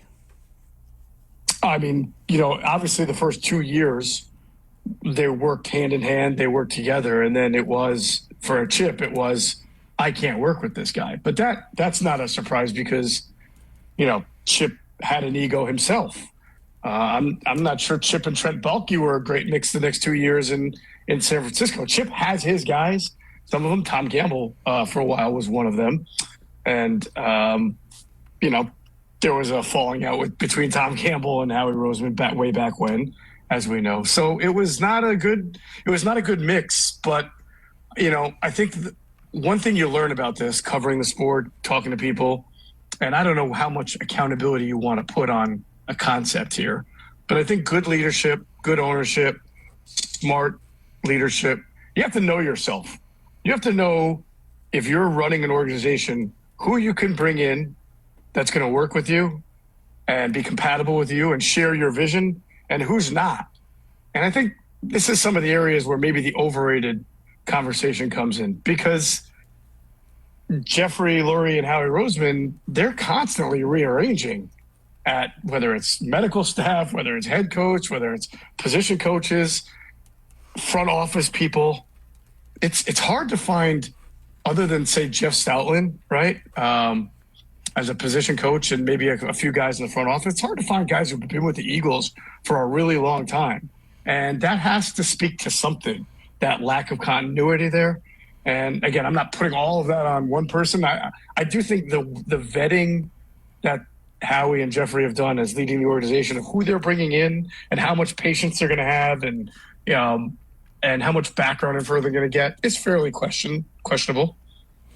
One of the things he asks in the article, which has always been one of the knocks on Roseman, is Roseman actually a good drafter? And it is interesting, with you look at where they are now, how much of where they are now is based on Roseman being a good drafter or not being a good drafter? Well, I think it's not his strongest point. It's not his weakest point. I mean, you know how people react, fans react. If you have a bad draft, he's the worst guy in the world. If you have a good draft, he's awesome. Same thing with trades. A lot of people love to call Howie a wizard of trades, but if you look at his last few trade deadline deals, they have not been great. They haven't worked out. Going back to Golden Tate, to Kevin Byard, to Robert Quinn, right? So not all of his trades work out, but he sort of has this perception as a guy who's a great trade master, because some of the ones he has made have been really good. But I will say, I think same thing with the draft. I think if you look at certain years, you go to say 2018, where he gets Goddard and Maddox and Josh Sweat and Matt Pryor and Jordan Mailata, 7th round. That's an impeccable draft. It's hard to get much better than that. Right. If you go to the year before, though, with Derek Barnett and Sidney Jones and Rasul Douglas and Mac Hollins and Donnell Pumphrey, Shelton Gibson, Nathan Gary, Elijah Qualls, that's 8-9 guys, and you really didn't get a Pro Bowler in any of those guys. And you could say the same thing for 2020 outside of Jalen Hurts: Rager, Davion Taylor, Kayvon Wallace, Jack Driscoll, John Bradley, Quez Watkins. I mean, the names go on here. Prince Tagovailoa, that most of, if not for Hurts, that draft might be one of the worst in team history. Yeah, Prince Tagovailoa is a great pull by you, by the way. Jeff Mosher, Football at 4, the Inside the Birds podcast, is when the article is written about Howie Roseman, the influence he has had on the NFL, and how the NFL has evolved in Roseman's image. In other words, a lot of teams have tried to emulate the Eagles in two ways. One, emulating them, and two, stealing from them. We see so many Eagles front office people around the league because they want to do what the Eagles are doing. Yes, there is. It's a copycat league. I think contract structure is something that you'll see a lot of people doing similar to the Eagles with the dummy years. Not every team wants to do it, and there are certain teams that hate it and will not do it.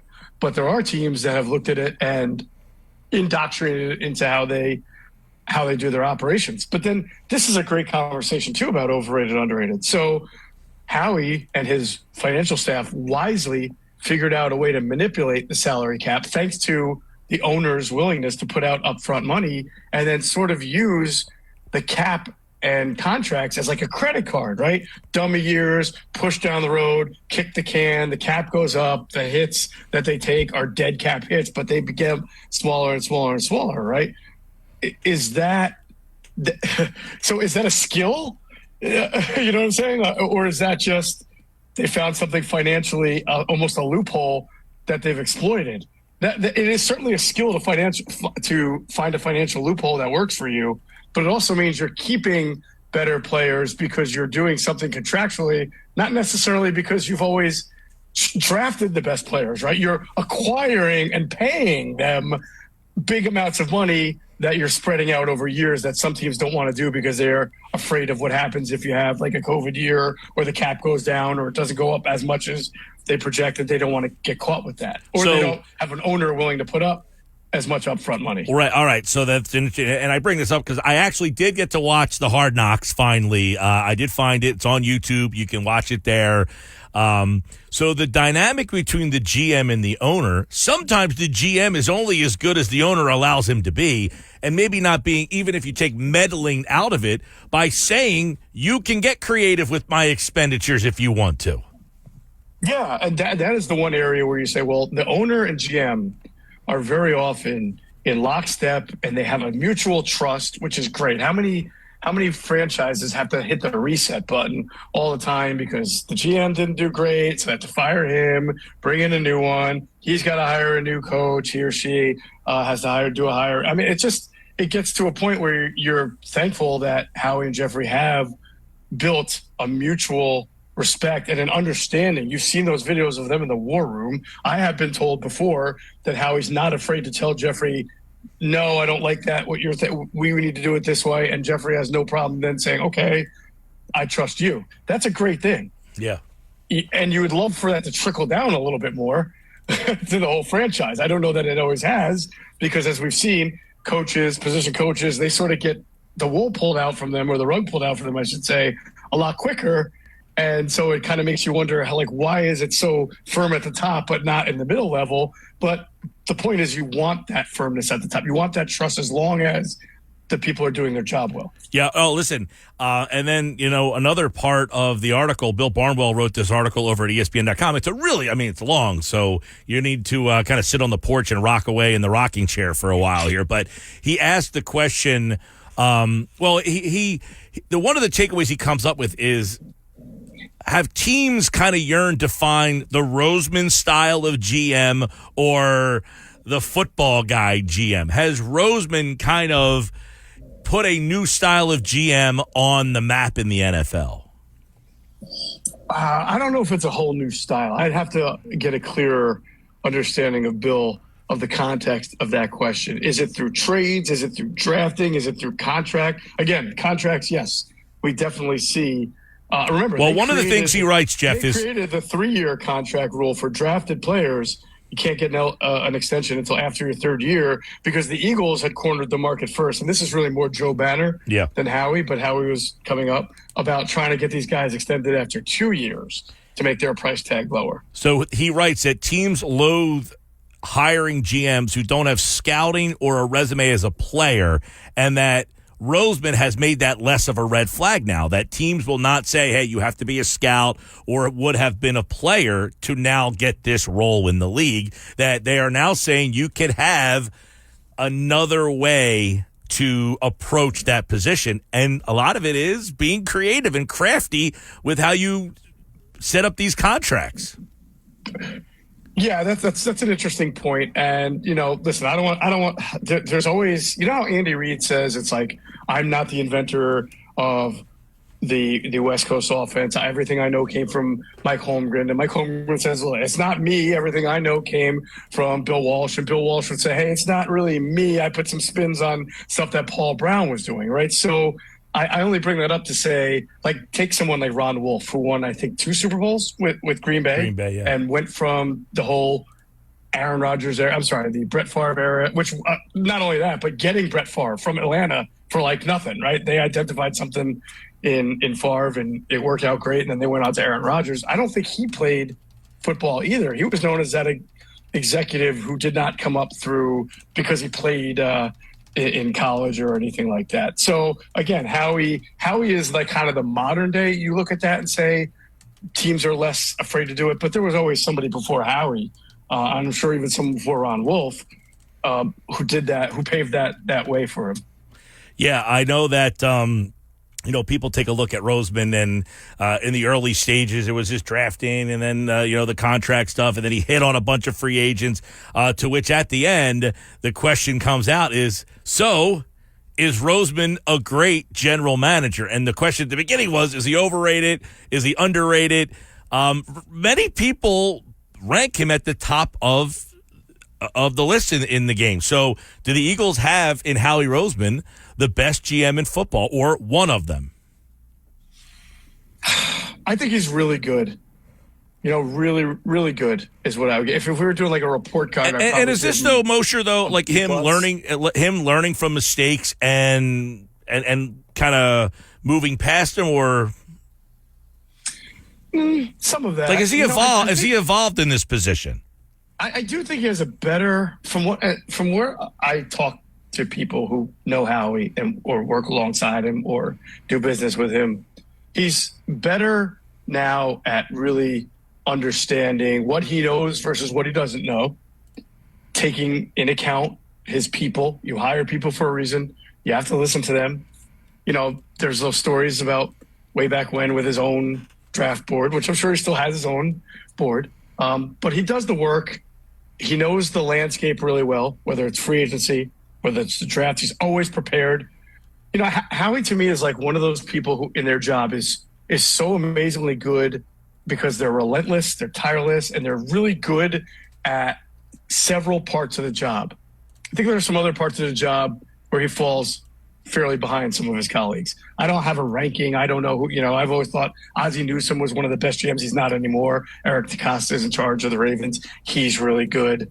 This guy in charge of the Packers, Brian Gutekunst, has done a nice job. John Schneider, I think for Seattle, is really good. It's funny. Howie has won 1 Super Bowl, been to 2. I think that I always joke that the guy for the Giants who won 2 Super Bowls, they got fired like 3 years later. Jerry Reese. Jerry Reese, right? He's got more Super Bowl rings than Howie, but he was fired way before Howie, right? Because he had a couple of bad years and the ownership lost faith in him. So again, I think he's really good at a lot of things. And I think there are some other areas that I don't want to say he's always going to be deficient at, but that are uniquely Howie Roseman that might prevent that lead to the Eagles sort of having these high peaks, but also some pretty low valleys in between. It's an interesting article if you guys want to check it out over at ESPN.com that he writes asking that question. Is Howie Roseman underrated, overrated? And at the end he asked, is he a great general manager?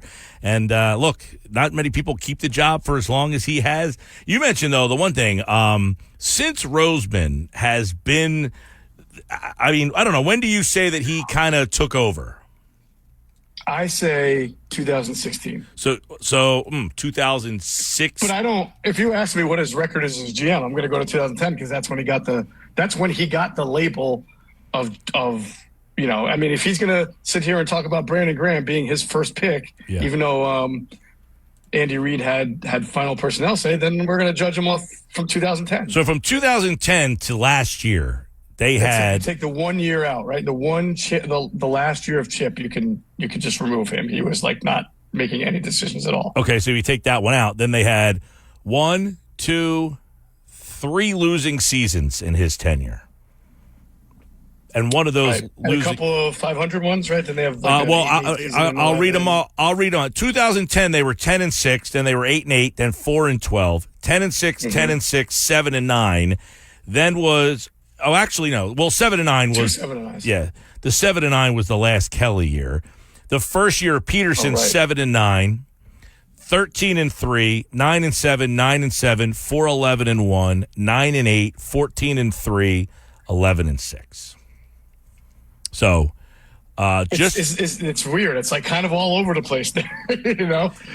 Yeah, and it's weird because in some of those like 9-7 seasons, they won a playoff game. They lost the divisional round, you know, so they made the playoffs in a lot of those mediocre record years, right? Right. And then if you changed the lens to say, did they exceed or meet expectations, exceed or fall below, you might get a different. The 4-12 season in 2012, Andy Reid's last year, I really don't put that on him.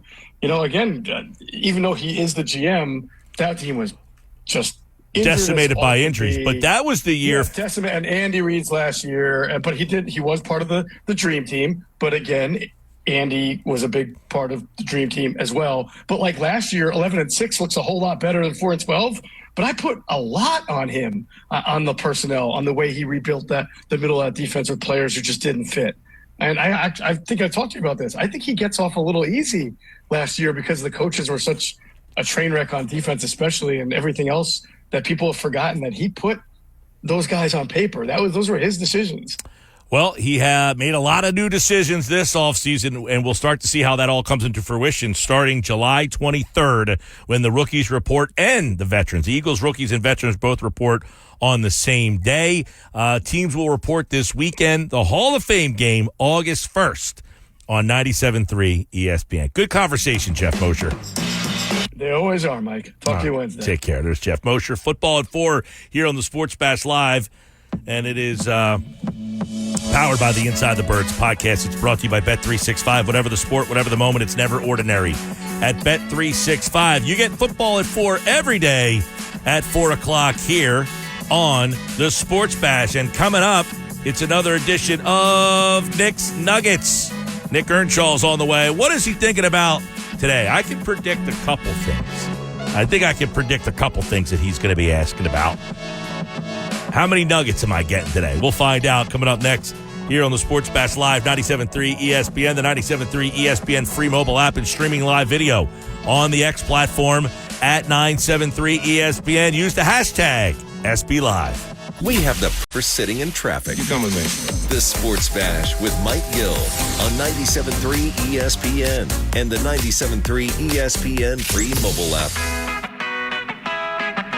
Nick's Nuggets. Nick Earnshaw is here. We've got the Nuggets today brought to you by Bet365. Whatever the sport, whatever the moment, it's never ordinary at Bet365. Nick Earnshaw, during the update, asking about the Sixers throwbacks. I'm sure we'll get into that. I had a great graduation party yesterday. Full plate of drums. It was a nice party. The drums were out in full force, and people were coming up to me and said, yo, your buddy there's a psycho, dude. It's drums over flats on the 4th of July. What's up, Nick Earnshaw? What's going on, Mike? Yeah, you texted me the photo that you were having drums. You tweeted it out. I'm sure it was a big topic of discussion at the party, man. I mean, it just looked like a sad plate to me. I mean, you have all drums there, not a flat in sight. It made me sad. I almost shed a tear not seeing any flats on your plate, Mike. I mean, you can't just go one way or the other. I need you to diversify a little bit. Me, I don't have to. I'm going to stay with the flats only, but I'm not going drums at all. I'll give the people who are watching on the X platform, I'll give you a good look at the plate, good look at the drums. Look at these bad boys. Look at the drums here. Look at those things. Oh, that's a solid 3 solid drums there. That is the most sad plate I've ever seen. I've never seen a more diabolical plate than the one you tweeted out yesterday and that we're showing everyone on the X platform if you're tuning in that way to the Sports Bash. Mike, you got to do better, man. You got to add the flats to it. The flats are the best type of wing. It's not even close. I can't believe we're still having this. We're 2 weeks now? 1 week, 2 weeks? No, listen, people were coming up to me yesterday at the party and said, yo, drums over flats. I said, I agree. And I'm going to go get my drum. I went and get my drums and enjoyed them. Okay. Do you have a nice fort? Do you have a nice fort there? I did. I had a fun 4th of July. Went down to the shore. Set off some fireworks. It was a good time. We had fun. It was fun. I spent some time with the family. Had some flats as well on my plate on the 4th of July. Didn't have any drums. It was a great time. But you and your 48% on the poll can stay on that side. Us 52%ers, the winning side over here, the flats. We'll enjoy our time every single day, and we're going to leave the drums out of our better plates. We create better plates than that, Mike. I could see you do better than that. All right. Did you have anything else? Yeah, I had a couple other things, but those were the first thing. I saw a nice thing of drums, and I said they get the first spot on my plate. Because I don't like my stuff meshing, so I had to find a little spot for them on the side, and then there was a couple other things that I went. I had two graduation parties I went to yesterday. And did you have flats at both? I mean, did you have drums at both? No, only one had the wings. Okay. Yeah. Okay, only one had the wings. So did anyone come in support of the flats at any of these parties, man? Nah. Not one? No flats. Wow, I'm shocked. Flats, 52% on my side here. Flats in my mind are like a woman's shoe. She's got flats on. No heel. No flats. No, you go flats only every time you go out, get the wings. It's only flats, drums. We're out of the equation. All right, let's get into these nuggets. Enough about the flats and the drums. We all know flats are better. The 52%ers on my side, we know we're the correct ones. I got to start with the Phillies. We'll get into the Sixers a little bit. I want to get into that question of the day as well. But, Mike, 7 All-Stars for the Phillies. We talked about it months back. Like, all right, which pitchers are going to make the All-Star team for the fight-ins? It's Christopher Sanchez didn't make it this time. Ranger Suarez did. Zach Wheeler did. Matt Strahm and Jeff Hoffman get the nod in the All-Star game. 4 pitchers. Now, Wheeler, it's only his second All-Star game, which was kind of shocking to me. I didn't know it was only his second All-Star game. Pretty crazy stuff there. I mean, I know he had the injury history when he was with the Mets, but he is on the roster. Apparently, he's going to be inactive for the All-Star game. So I guess that takes him out of the running to start this game. Now, would you go Ranger as the starter, Mike? I mean, it seems like he needs some time off. He's struggled in his last couple of starts. But would you start Ranger Suarez as the guy? Do you think he's going to get the nod? I don't know. I'm not sure. A lot of conversation today about starting Paul Skeens from Pittsburgh, and I kind of think that it's warranted. Baseball needs a shot in the arm, and so many times they mess these things up. This guy's electric. He's the guy that nobody sees because of the market that he plays in. Put him on the biggest stage and let him go to work. Baseball needs to do what basketball does. Promote the stars over the teams sometimes. And when you got a player in Pittsburgh, they're never getting any promotion. So you have to let people know that there's a kid like this that exists in our game and let everybody see him. Because guess what? If you throw him in the 5th inning of a whatever game, he's getting lost in the sauce. Put him at the front. Let everybody see him. Hey, listen, do I want to see Ranger get that nod because he's had a better overall year? Sure, but that kid deserves it because baseball needs him. So we had a big discussion. New episode of The Shift is out now. We had a gigantic discussion and a big disagreement about the Paul Skeens getting to the All-Star game. I'm on the side. I think he should be in the All-Star game. I think Skeens deserves it. I know he's only had 10 starts. I think it's enough for him to get there. He is at an ERA at 2.12. The strikeout rate's incredible. It's nearly 12 per 9. He has been unreal. 78 strikeouts total on the season. Skeens has been fantastic. I don't know if he should start. I don't know if he gets the honor. I hear what you're saying because of the marketing. We've complained about how they've marketed stars in the past. They haven't done it correctly. The NBA has done it correctly, right? So I hear your point there. I don't know if he deserves to start this year. I think at some point, maybe next year, if he has a good year, start him next year. I think him getting there after only pitching in 10 games coming up May 11th, I think that was the start. Just at least get him to the game. I don't think he should start right away. I know he's electric. He's been fantastic. I think he deserves to be there. I don't think he deserves to start because, remember, he didn't start at all in the month of April in the major league. So I think being on the roster, yes. Totally deserving. Starting, no, I don't think so. I think Ranger deserves it over him. Oh, listen, does he deserve it? Probably not. But guess what? For the betterment of the sport, he's probably the right guy. Putting Ranger Suarez out there, listen, I love Ranger. Nobody knows who he is. You put Ranger Suarez out there, I'm not saying you're discounting your game, but people across the country are thinking, who the heck is this guy starting the All-Star game? So I think you need to get a guy. Now, you might say, who the heck is this guy, Paul Skeens? I think a lot of people know who he is but never seen him because the Pirates are never on television.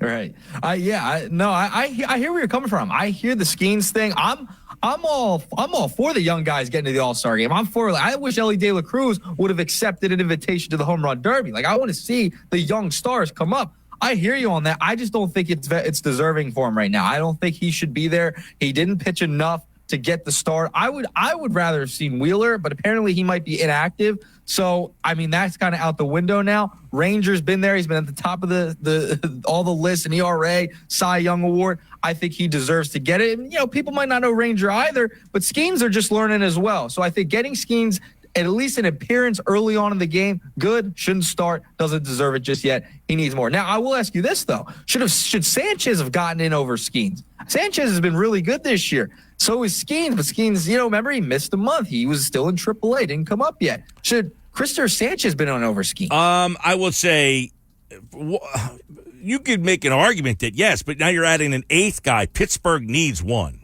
Yep. So I think they have Reynolds. I think Brian Reynolds also got in for them. So I think they have two representatives. So, all right. Well, yeah. Look, Sanchez deserves it. There's always snubs, but Sanchez, you could make an argument that his last start might have bumped him. Yeah, it may have. It definitely may have. And, there's going to be guys that drop out. You might see some other names. Maybe Sanchez gets the nod if someone else drops out. Injuries happen. We'll see how it goes. But we did talk about that on the shift. Go check it out. It's on all the places you get your podcast platforms. We had a deep dive into that Skeens and All-Star snub conversation. It was a lot of fun. All right, I want to move to nugget number 2, Jazz. Mike, I heard you and Bob Wankel earlier talking. He brought up Ruben Amaro saying he's not a fit. Listen, Mike, I know you don't want him here. He's a lefty. I think, he hits better against lefties, right? He's batting .277 against lefties this year. He bats better against lefties than he does against righties, Mike. I'm still all in on this Jazz Chisholm thing. They have to make a move somehow, some way.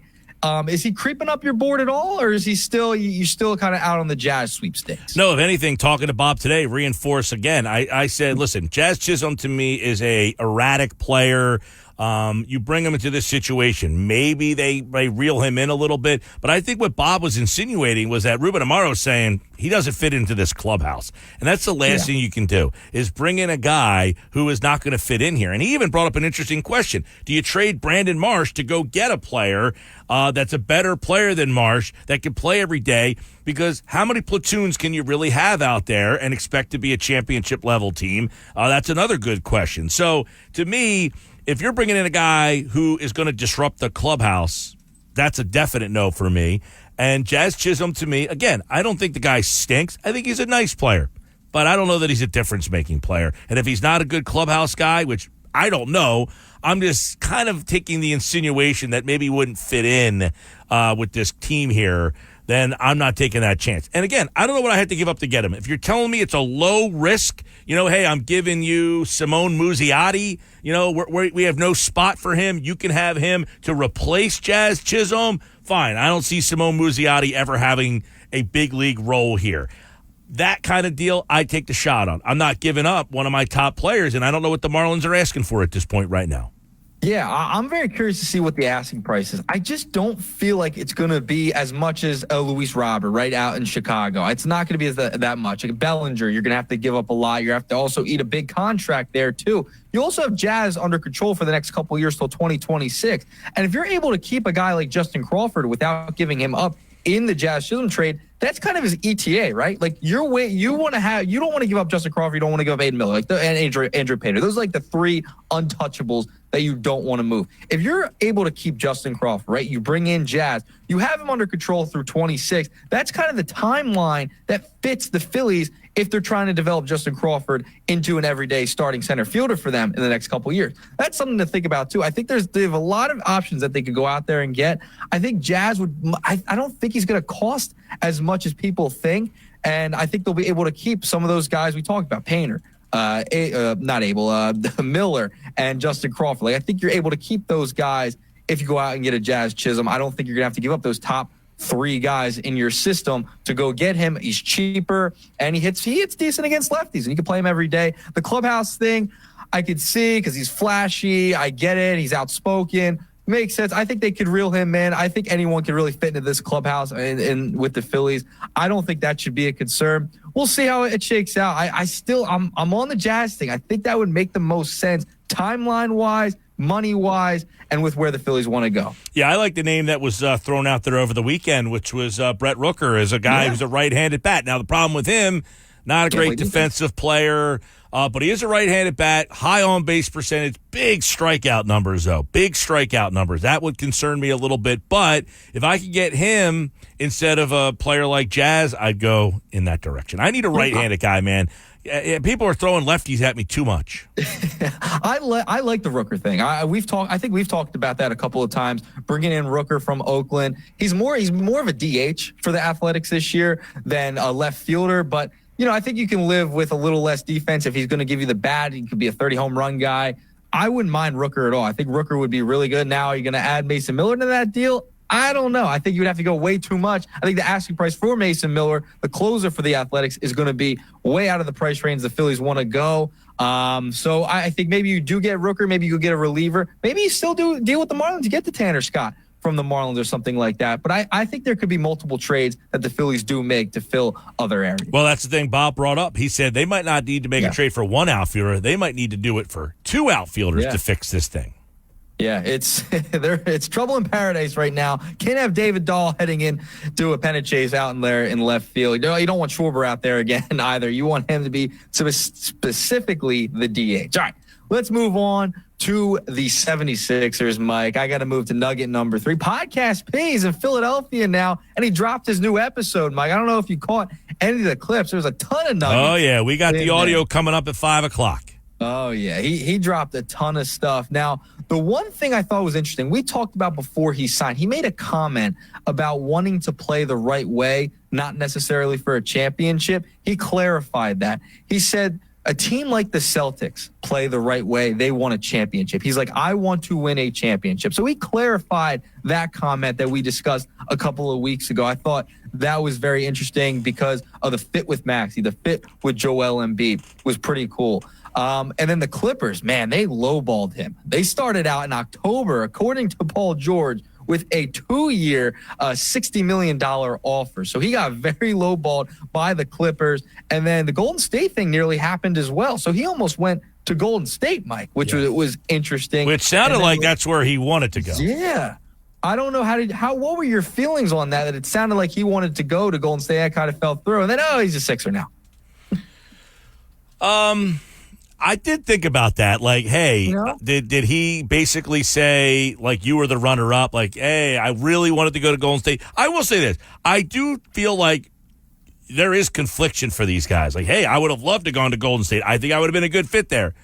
But I also think I would have been a good fit here. Like, we do have times in our lives where you have to decide between two things. You have two good offers, and you have to make that decision. You weigh the pros and cons. So him saying that he would have liked to seen what Golden State would have been like and that he would – I think that had more to do, though, with him being a West Coast guy and staying closer to home. He actually said that he probably would have stayed living in L.A., he wouldn't have had to move, and I think that was the factor in that situation. With the Sixers, he really went in and said, they wanted me. They proved to me that they wanted me. They sent Dr. J to my house, man. He's like, I had Dr. J in my crib. So I don't think he feels like this was his second choice. I think it was I had two good options, and that one was just more because of where I live. That one is why I liked that was appealing to me, as opposed to this is probably the better team. Yeah, I think so. And then you talk about the Sixers selling. I mean, apparently they had a video they put together of native Philadelphians, Kevin Hart, Mike Trout selling Philadelphia on Paul George, as well as Saquon Barkley, Lil Dicky. He was, this is crazy. They had all these names, these superstars, rappers, whatever, trying to get him to come here. And listen, they got it done. Daryl Morey, I'm more intrigued with the pieces they put around this team with the Caleb Martin signing. That's been gigantic. That happened over the weekend. I was producing the locker room with Schweim. I start freaking out as he's going to commercial break. We come back with the breaking news sounder, Mike. Did Schweim know who Caleb Martin was? He did, because I had brought it up before. And Mike Carlin, we both brought it up, and we talked about a possible Caleb Martin signing before, so he was in the know. Okay, I'm impressed. I'm impressed. I mean, because he's a role player, maybe maybe you don't know but Caleb Martin to me was on Wednesday's show, I was like, I don't know how you can get him, but if you could, that would be the guy that I would handpick to go and be the other guy here, because he's willing to do all the other things. He's the guy. He's kind of like the Josh Hart, right? He's the guy who gets the 10 rebounds as a guard. He hits big shots in big moments. He's not afraid of the moment. That kind of player. He actually averaged better numbers in the playoffs than he did in the regular season. So as the level of play goes up, his play goes up too. And he knows his role. He's not the guy, but if you're being gun shy tonight, I'll take the shot. You want me to take the shot? I'll take the shot. And on this type of team, I think he fits in really well. So you're looking at a team, with Maxey, Oubre, Paul George, Embiid, and Martin, probably those 5 guys starting the game off for you. And then you got like an Eric Gordon coming off the bench. You still have 2 spots. You got Andre Drummond coming off the bench. Yep.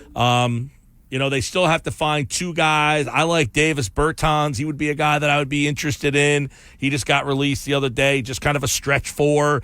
Put him in a corner, let him shoot it up. If he's got the hot hand that night, bang, he can get to 12. And if not, he doesn't have, that kind of guy. So if you can go down that road, they still have a couple of moves left to make. We talked to Paul Hudrick earlier today. He said watch these summer league games, because there's like 4 or 5 guys in these summer league games that might have a role. Ricky Council, he's a guy that you should watch in the summer league Langford, games. Too, I think. Langford. Tony Bradley, another name, yeah. Yeah, a couple guys that they play tonight, by the way. Yep. There's a couple guys that you could see tonight in these summer league games that might actually have a role on this team. Yeah, very well could. Ricky Council, I think, is going to have a big role next year with the 76ers. Romeo Langford, I believe, was in the Boston Celtics system for a little while, playing in their G League for a little bit. So, yeah, very interesting. Tony Bradley, former 76er, he's back in the Summer League in the rotation here. So, if you're checking out Summer League, those are some names to watch. Obviously, Jerry McCain is the massive one, the first-round pick. All right, nugget number 4, final one of the day, Mike, and it's the question of the day. The 76ers, they put out a video of Tyrese Maxey, did a whole Maxey museum type thing as he signs his new extension with the 76ers. We lost Nick there for a second. We'll try to get him right back here on the Sports Bash, but I think I know. So he's going down the road of the that they had the black uniforms. The Iverson was awesome. That was cool. They had the whole throwback type thing. Now, Mike, I got to ask you, we've had debates on uniforms before. Are you all in on bringing back the Iverson era black unis? All right, by the way, we lost you for a second. You came back and you were in mid-sentence, so we didn't really miss anything there. Okay. So that was really weird. No idea. The Iverson uniforms, I would approve of bringing back. Okay, and so I'll tell you in what, on those. I like the Iverson era uniforms, okay? And I'll tell you, one of the reasons why is I don't like any of the Sixer uniforms that they've dug up. Any of the City Connects or any of those things, I've not been a big fan of many of the Sixers uniforms. So if you're going to give me something that's different or that you're going to make people try to buy, I don't mind bringing that one back. Okay, so you're in on those. You're not in on the Kelly Greens. You don't like the red pinstripes of the Phillies. They're throwbacks, but you're in on the Iverson era. I would be cool with the Iverson era ones for a couple of reasons, because I don't like any of the City. What are they called in the NBA? City, yeah, I guess what are they? They're not City Connect, right? I guess the City Edition. Whatever they are. That's what they're called. I yeah. really haven't. The one that I did like from the Sixers was the Spectrum one. Yes. Those were ones that I liked. But again, see, the problem I have with all these uniforms is they come and then they go. Like, so then somebody buys them and then that thing's out of style and you look like you're out of color. You're not in the right, the Sixers Iverson era ones are still something that is identifiable to the franchise because they had their most recent level of success wearing those uniforms. Now, it seems like the reporting on this is that it won't happen this coming year, but the following year is the year they're going to try and bring those back in the style, in the rotation for the Sixers. I like them. I think they're awesome. I think Maxey, I would get a Maxey one probably. That's probably the one I would get. I always liked those ones. I was a fan of those, so I had no problem with that version. I just you take a look at all of the other uniforms that they have put out there over the years. The gray ones with the stars when Jimmy Butler was here, the Boathouse Row ones. They had the white the ones. The 70s one. Do you remember the 70s era ones they brought back? They were pretty cool. I thought they were pretty cool. Yeah, none of them really good. There was the one that looked like a kid with a crayon drew on them. They were pretty bad. Yeah, just if you're going to go City Connect or something different, bring back the ones of the Iverson era. All right, so we're in agreement. We agree on the uniforms for once. We start off with the drums and the flat. We end in agreement here, Mike. Look at that. How about that today? All right, there you go. Knicks Nuggets here on the Sports Bash Live, 97.3 ESPN, the 97.3 ESPN free mobile app, streaming live video on the X platform at 97.3 ESPN. All right, Nick, thanks, buddy. All right, Mike, we'll talk to you. New episode of The Shift is out now. Check it out on all podcasting platforms. And, of course, Knicks Nuggets again tomorrow here on the Sports Bash. I don't know what happened if you're watching the live video. I think we lost you for a brief minute or so, but we're back. If you're checking us out on the video and you lost us, just find us on the X platform at 973 ESPN. Use the hashtag SBLive. You'll be able to find us very quickly. Knicks Nuggets brought to you by Bet365. Whatever the sport, whatever the moment, it's never ordinary at Bet365. When we come back, Paul George on the podcast P broke it all down. What sold him on the Sixers? That's next. This is the Sports Bash live on 97.3 ESPN, the 97.3 ESPN free mobile app, and streaming live video on the X platform at 973 ESPN. This is the Sports Bash with Mike Gill on 97.3 ESPN and the 97.3 ESPN free mobile app.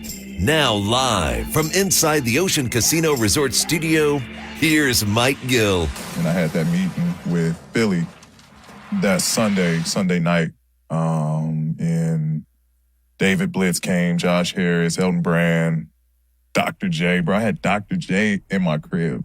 That's crazy. That's crazy. OG. Shout out Peter Dinwiddie, Daryl Morey, just the whole, majority of the Philly front office. That was Paul George on the Podcast P podcast. Why did he choose Philadelphia? Well, they threw out the red carpet. Dr. J, he said, was in my crib. Tough to beat Dr. J. I mean, in terms of past Hall of Fame level stars, Dr. J's tough to beat. Tough to beat the Doc. But he was in Paul George's house putting on the full court press. When was the last time, the Sixers have been involved in free agents before? They always seem to strike out. Did they ever use Dr. J before to try to get the deal done? I don't remember that. It doesn't seem like they had, because I feel like we would have heard about that, I mean, you heard how emphatic they talked about it on the podcast. It was brought up multiple times on the pod. The Podcast P podcast. I got used to saying that name. Podcast P podcast with Paul George and friends. Yeah. So the Sixers, basically rolled out the red carpet. They made Paul George they wanted to let him know that he was the guy. Here's Paul George on why he picked the Sixers. It was a great meeting, and talk about organization. Not to say that the Clippers didn't and the Clippers don't, but just an organization that just was like, man, you're our guy. We believe in you. We want you here. There's no perfect pairing with you, Joel, Tyrese together, and it was just, my family felt it. I felt it. It just felt like, all right, this is where I'm going to spend the next chapter of my life. So it felt good, man. Like I said, Dr. J was in the crib. I know that was big for my dad. Yeah, it felt good, man. So can we put all the nonsense to rest about, Daryl Morey and how the whole thing went down with James Harden? Yeah, nobody cared. Paul George didn't care. Caleb Martin didn't care. Andre Drummond didn't care. Nobody cared. Kelly Oubre didn't care. He decided to come back. None of these people, Eric Gordon, didn't care. In fact, Paul George played with James Harden and said, guess what? I'm going to go play for the guy that you called a liar. So all the people out there that were like, no one's going to want to play for Daryl Morey. People did not care one bit about that nonsense with James Harden. Paul George said they put out an amazing pitch to get me to go there, and my family all said, this is where we want to go. This is where we feel more comfortable. And it goes to show you that, when it comes to sports, sometimes people think they know what athletes want or what they're thinking, but at the end of the day, all people are saying is what they would do or what they think. Like you said, these guys don't care about what random Twitter people are saying about Daryl Morey. They don't care what, people on Instagram are saying about Nick Nurse and Joel Embiid. They care about what they care about and what matters to them. And Paul George said, look, they maybe feel like this is where I should be.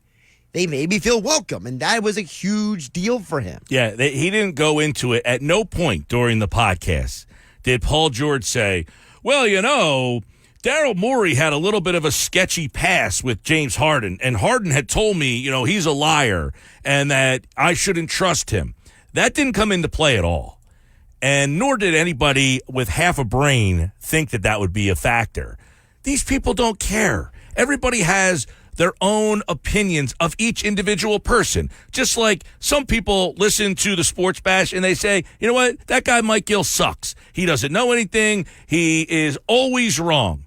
And then there's another side of people that say, hey, you know what, I really like that guy. He makes, insightful observations and says smart things.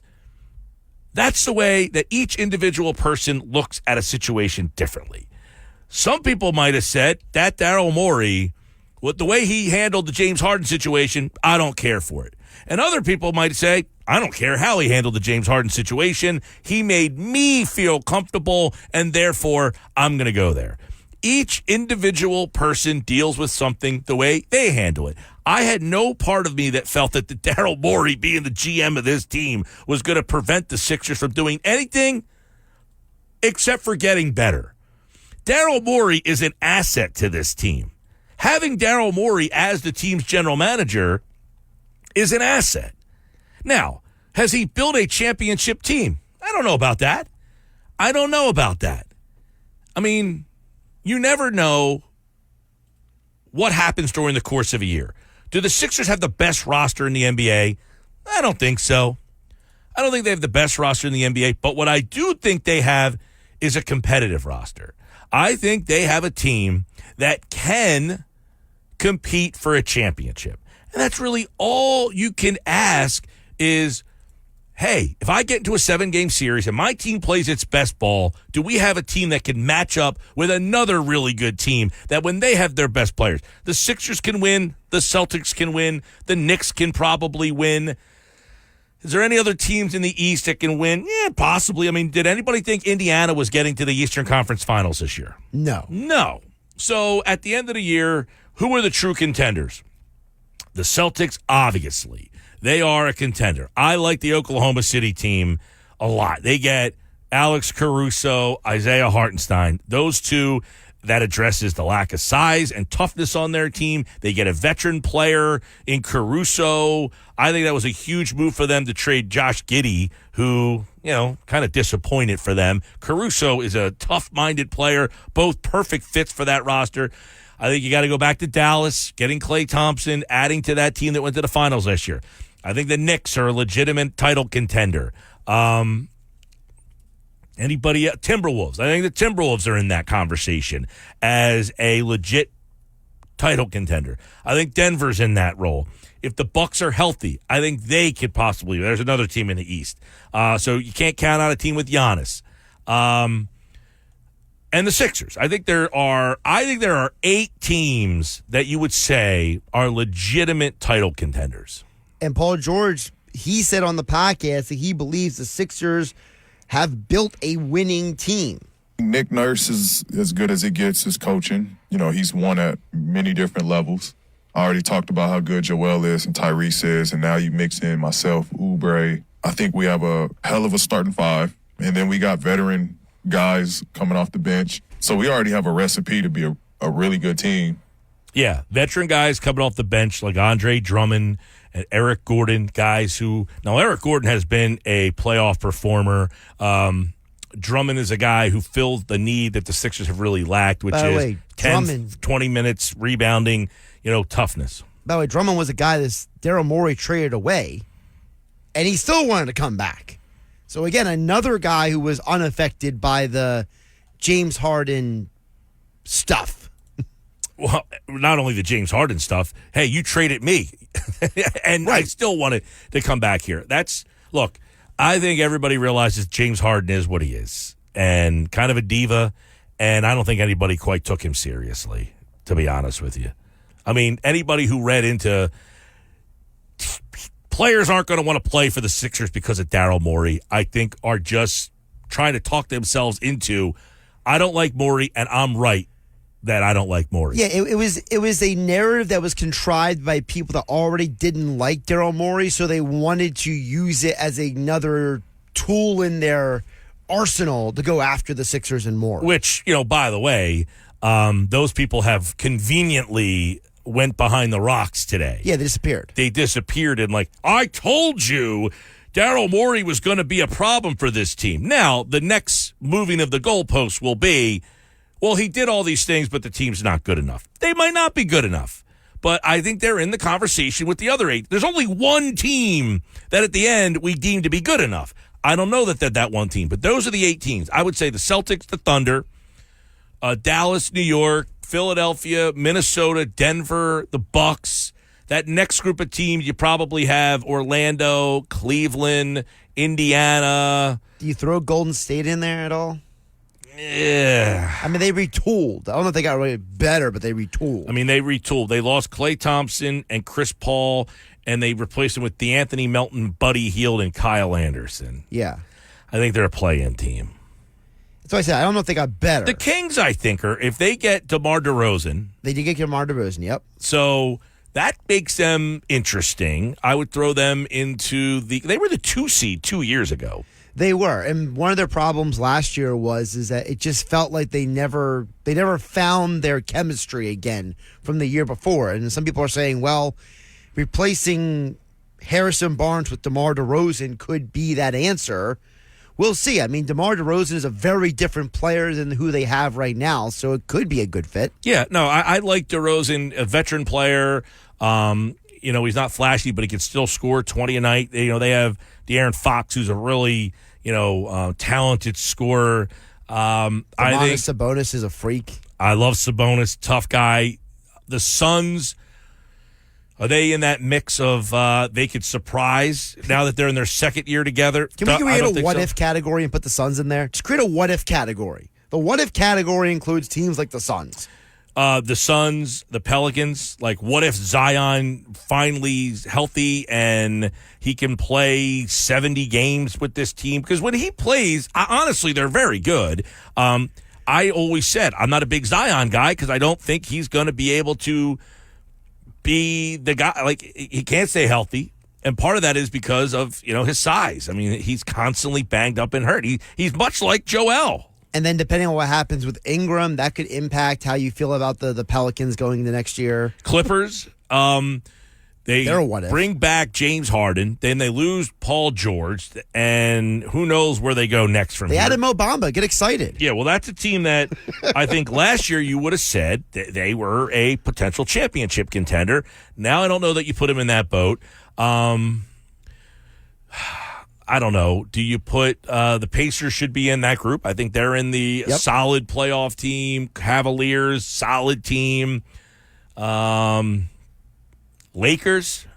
The Lakers are in the what-if category for me. The Lakers are a team that you're just like, if this happens, if that happens. Yeah, I think the Spurs also put themselves they were an awful team last year. They could be in that play-in tournament type of range. I mean, they added, if Chris Paul is healthy, so there's an if, Harrison Barnes is there now. So is that enough to take that Spurs team and make them a play-in team now?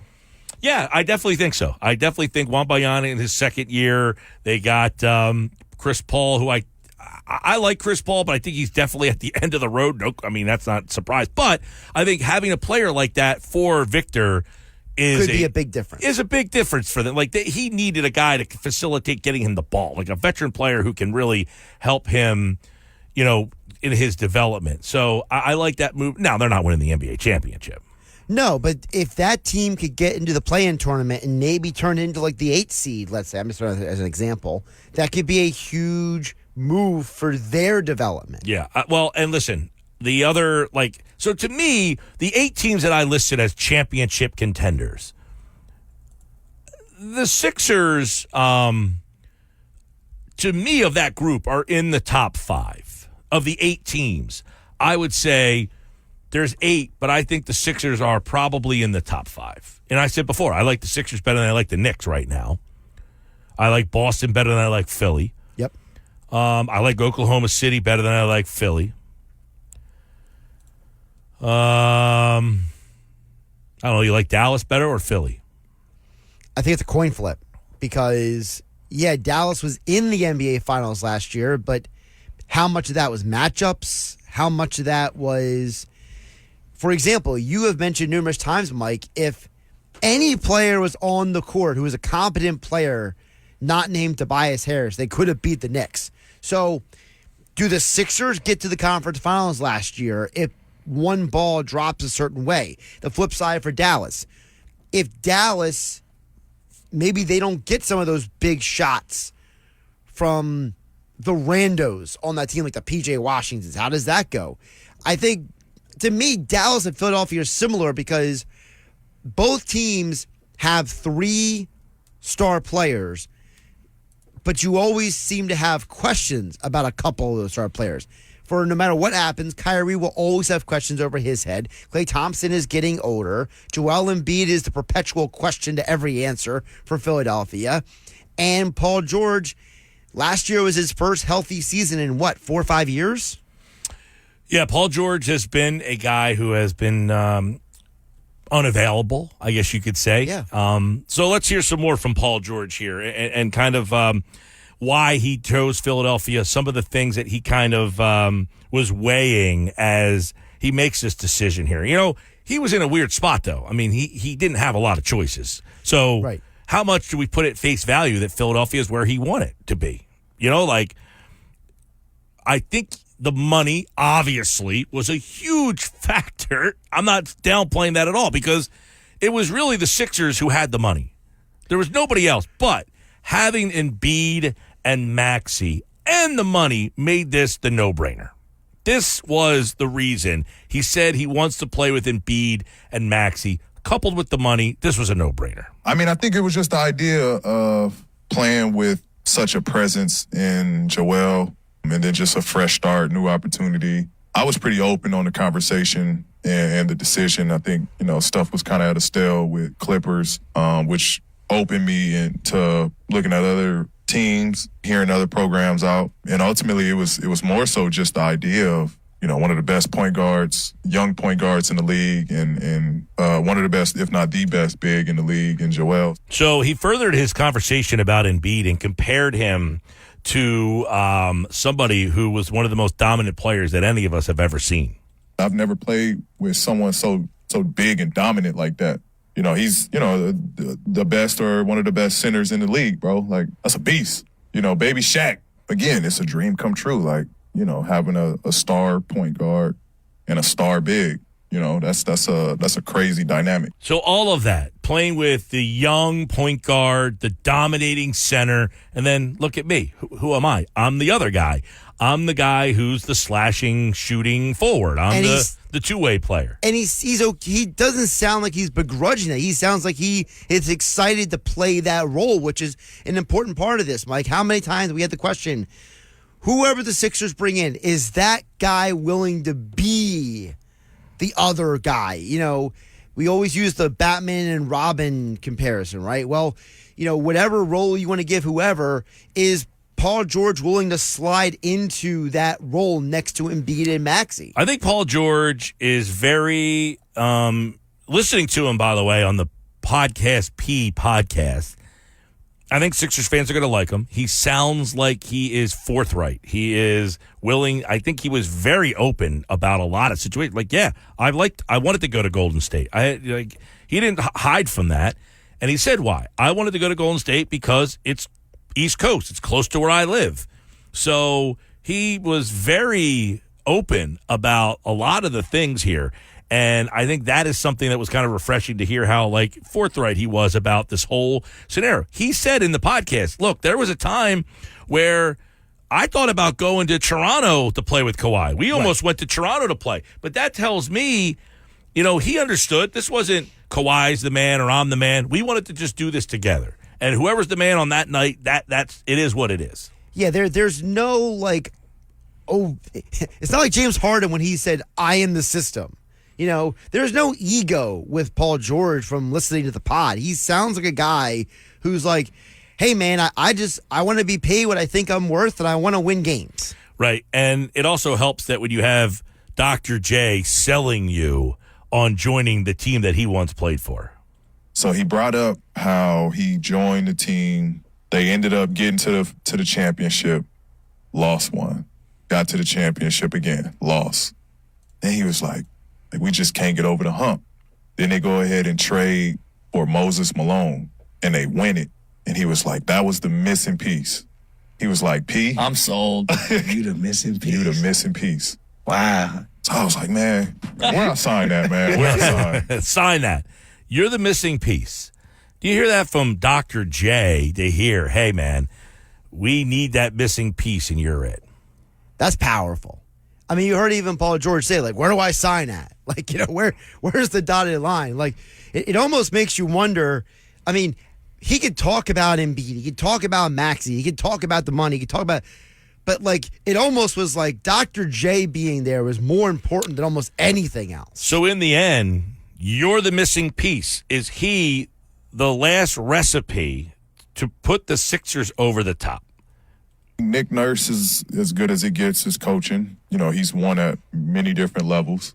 I already talked about how good Joel is and Tyrese is, and now you mix in myself, Oubre. I think we have a hell of a starting five, and then we got veteran guys coming off the bench. So we already have a recipe to be a really good team. And as he said, Dr. J said, you're the missing piece. We got Maxey, we got Embiid, we have some veterans.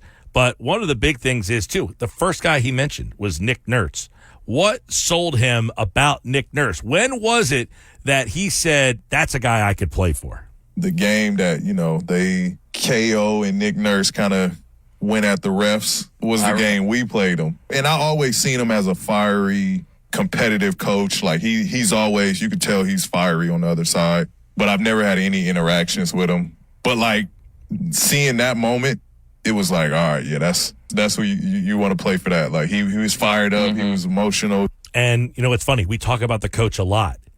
He didn't say, I want to play for this guy because his, some X and O genius. He said because he's a fiery guy. He's emotional. It's what we talk about all the time. That's what the NBA coach is. He sets the culture. He sets the style of what kind of team are we going to be. We're going to be fiery. We're going to be emotional, and all those things was part of the selling point for Nick Nurse, for Paul George. I was going to say, Mike, remember I asked you the question last week because Tim McMahon said on the Hoop Collective podcast about how Jason Kidd was a selling point for players to come to Dallas now. The players didn't want to play for Rick Carlisle. They wanted to play for Jason Kidd. I asked, is it possible that maybe Nick Nurse is that type of guy where players are like, you know what, I want to play for that guy? Well, Paul George just answered the question right there. The irony of all this, too, right, is that the Sixers use a video that features Mike Trout that plays for an L.A. team, right, to tell him to come to play for Philadelphia. So you got a guy who plays for an L.A. team to say, leave L.A. and come play for Philadelphia. Right. I mean, it's just poetic justice here that even the guy who plays in L.A. doesn't want the L.A. guy to stay in L.A. He wants him to go play in Philadelphia. Well, if anybody would know, right? If anybody would know better, it would be Mike Trout, right? Phil on the text board, 609-403-0973. Text your thoughts. Mike, people who dislike Morey after the absolute disaster known as Brian Colangelo are nuts. If Morey was hired as GM instead of burner phone, I guarantee the Sixers would have at least have multiple East Finals appearances, if not more. Phil, listen, I don't need to rehash my hatred of the Colangelo situation, but I tend to agree wholeheartedly that if they got anybody half competent to take over the team from where Hinkie left and what he left the next guy, they would have been in an NBA Finals by now. And if it was Morey, they definitively would have been in an NBA Finals. You pick the one guy in the NBA circles that you could find to destroy the work that Hinkie did. Now, you might not have liked Hinkie, and you might have thought that he could do this, that, or the other thing. But what he did do, when he walked out the door, he said, I'm leaving, but I'm giving you all of this stuff. Don't mess it up. Yeah. And Colangelo went out of his way to mess it up. completely bleep it up. You couldn't find a more incapable person to handle that situation, and he completely destroyed it. Can you imagine if Nick Nurse walked into the treasure chest of draft choices and cap space that the Sixers had when Hinkie left? It really does make you wonder how many NBA teams are good for no other reason except for the front office. I mean, you look at what Danny Ainge did years ago in Boston and Brad Stevens did later. You look at what Daryl Morey is doing now with the Sixers. You look at what Bob Myers did in Golden State. These executives are either good or they're horrible. The NBA is a lot of maneuvering of the cap and relationships, and we see the agents, they get involved. It's a superstar league. Yes. You got to have the superstar. You got to find a way to get them. And once you then get that superstar, you then have to find a way to pair them up with the right people around them. The Sixers have had the superstar. They haven't been able to find the right pairing. Do they finally have it with Maxey and George? More Sports Bash coming up. 97.3 ESPN, the 97.3 ESPN free mobile app, and streaming live on the X platform at 973 ESPN. Use the hashtag SBLive. The Sports Bash with Mike Gill on 97.3 ESPN and the free mobile app. Very clear in what Sam Fold and Dave Dombrowski, the Phillies, are trying to do. They're trying to fix center field, and they've made it the priority. They feel like they have enough starting pitching and they have enough bullpen. They feel like their lineup is good, but they really want to figure out center field. Jim Bowden on the MLB Network Radio, Sirius XM. They want to figure out center field. So what are the options for them in center field? Well, they have a couple of them. Lewis Robert is one. Jazz Chisholm is another. Cody Bellinger is a third. Are those the guys that make this team the favorite to win a World Series? And are they not the favorite right now with what they have? It's time for today's Big Three. Big Three being brought to you by Boxing Insider Promotions. Biggest event of the summer season. Boxing returns to Tropicana showroom in Atlantic City. Friday, July 26th, when undefeated junior middleweight Justin Figueroa returns to the ring, along with top-ranked heavyweight Otto Wallen, as well as Absegami High School graduate Bruce Selden Jr., all joining on the action. Again, Friday, July 26th. Tickets on sale now at Ticketmaster.com for Boxing Insider Promotions. Return to Tropicana Atlantic City showroom. Mike, I want to ask you, because he talked about they want to fix center field, and when I first heard this audio over the weekend from Jim Bowden, the first thing I thought of asking is, didn't we go through this a couple of years ago when they went and acquired Brandon Marsh? So are we saying what? That Brandon Marsh isn't good enough? That Rojas isn't good enough?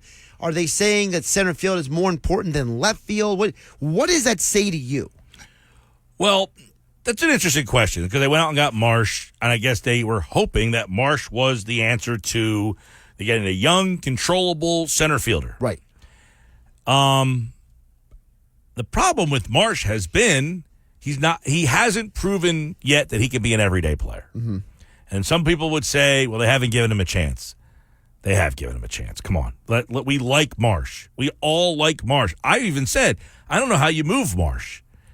Even if you're getting a slightly better player, it's hard to move a guy who's that popular. Right. He's obviously a very popular guy, but he can't hit left-handed pitching. He's hitting 152 against lefties. And you would say, well, that's not a big enough sample size. He's only, has 53 at-bats. He struck out in 50% of them. It just can't have him hitting against lefties when he's striking out 50% of the time. That's a major problem. So I think the Phillies have acknowledged that they cannot use him as an everyday player. I don't know, when they made the trade for him, did they envision him as that? Now, listen, he's 26 years old. Remember, they got him at 24 years old. They're thinking we get this young, controllable guy. There was obviously something they liked at him. I will say this. In his career, he has faced lefties 207 games, 349 plate appearances. In 349 plate appearances, he has struck out 142 times against left-handers. 142 of his 349 he has struck out. You just can't have him in the lineup with those type of numbers. It's just unfortunate. It's unfortunate. So I don't know, when they made the trade for Marsh, did they think that's what they were getting? A platoon player? I can't really answer that question because he had never done anything in Anaheim to suggest that he was an everyday player. So the Phillies, I think, have tinkered with him. They have made him a better right-handed hitter against right-handed pitching. He's a better hitter here than he was during his time in Anaheim. But that being said, I think the Phillies, as Jim Bowden has said, they are realizing that playing him in center field is not the best option for them every day. So then, for example, two of the guys that Bowden mentioned was Bellinger and Chisholm, who are both left-handed hitters. For those who are wondering, Chisholm for his career is batting .277 against left-handed pitching, .255 against right-handed. So he's better than Marsh, but saying you're better than Marsh is not exactly the highest praise in the world. Now, Bellinger's a little better. Bellinger bats .256 against left-handed pitching. So if you get those guys, and let's say they're maybe not literally replacing Marsh on the roster, but they're replacing Marsh in the starting lineup, you're getting better hitters against left-handed pitching. But are those guys the answer? Don't know. Really, you're in a situation where you spent $300 million on Harper, $300 million on Trey Turner, $100+ million on Schwarber and Castellanos. Yep. You have four guys who are all making over $100 million. Two of them are making $300 million. Your catcher is the highest paid catcher, I would guess, in baseball. I could be wrong about that, but he's one of the highest paid catchers in baseball, if not the highest paid catcher in baseball. So you just named a bunch of players who all combined for almost $1 billion. Exactly. So the other guys you're hoping are the Stotts and the Bohms outperform what they're getting paid. And that has not happened with Marsh. Marsh is tough because he has been productive against right-handed pitching, which you face more than you do left-handed pitching. Right, which makes this question interesting because, again, outfield, specifically center field. Bowden said they want to fix center field. So is Marsh now your platoon left fielder if you get one of these guys? Are you telling me we could have a lineup with Bellinger in center, Marsh in left, and then he's platooning with who? Merrifield, I guess? Pache, I don't think it's going to be Pache. I'm assuming not, at least. I hope not. That guy's been useless, basically, as a hitter. Yeah, Pache is an unplayable guy. To me, you take a look. Me and my buddy were talking about this weekend. He hates Rojas. I like Rojas. I don't like Rojas as a hitter. I would never say that Rojas is a good hitter, but he has more tools that are usable than the other guys. In other words, Bob said earlier, he can hit a little dribbler and get on base because of it. Other guys can hit a little dribbler. Their speed isn't good enough to get them on. I don't think Rojas is a great hitter by any stretch, but his speed is a tool that you can utilize. The record when the Phillies have him in the lineup is considerably better than when he's not in the lineup, right? Why? He's very good defensively, And his speed is a problem. When he gets on base, he takes off for second, steals second, scores on a single, all those type of things. So I think the Phillies value Rojas. The question is, that we were going back and forth on this. Said, look, the Phillies think they like Rojas better than they like Pache. They like Rojas better than they like Dahl.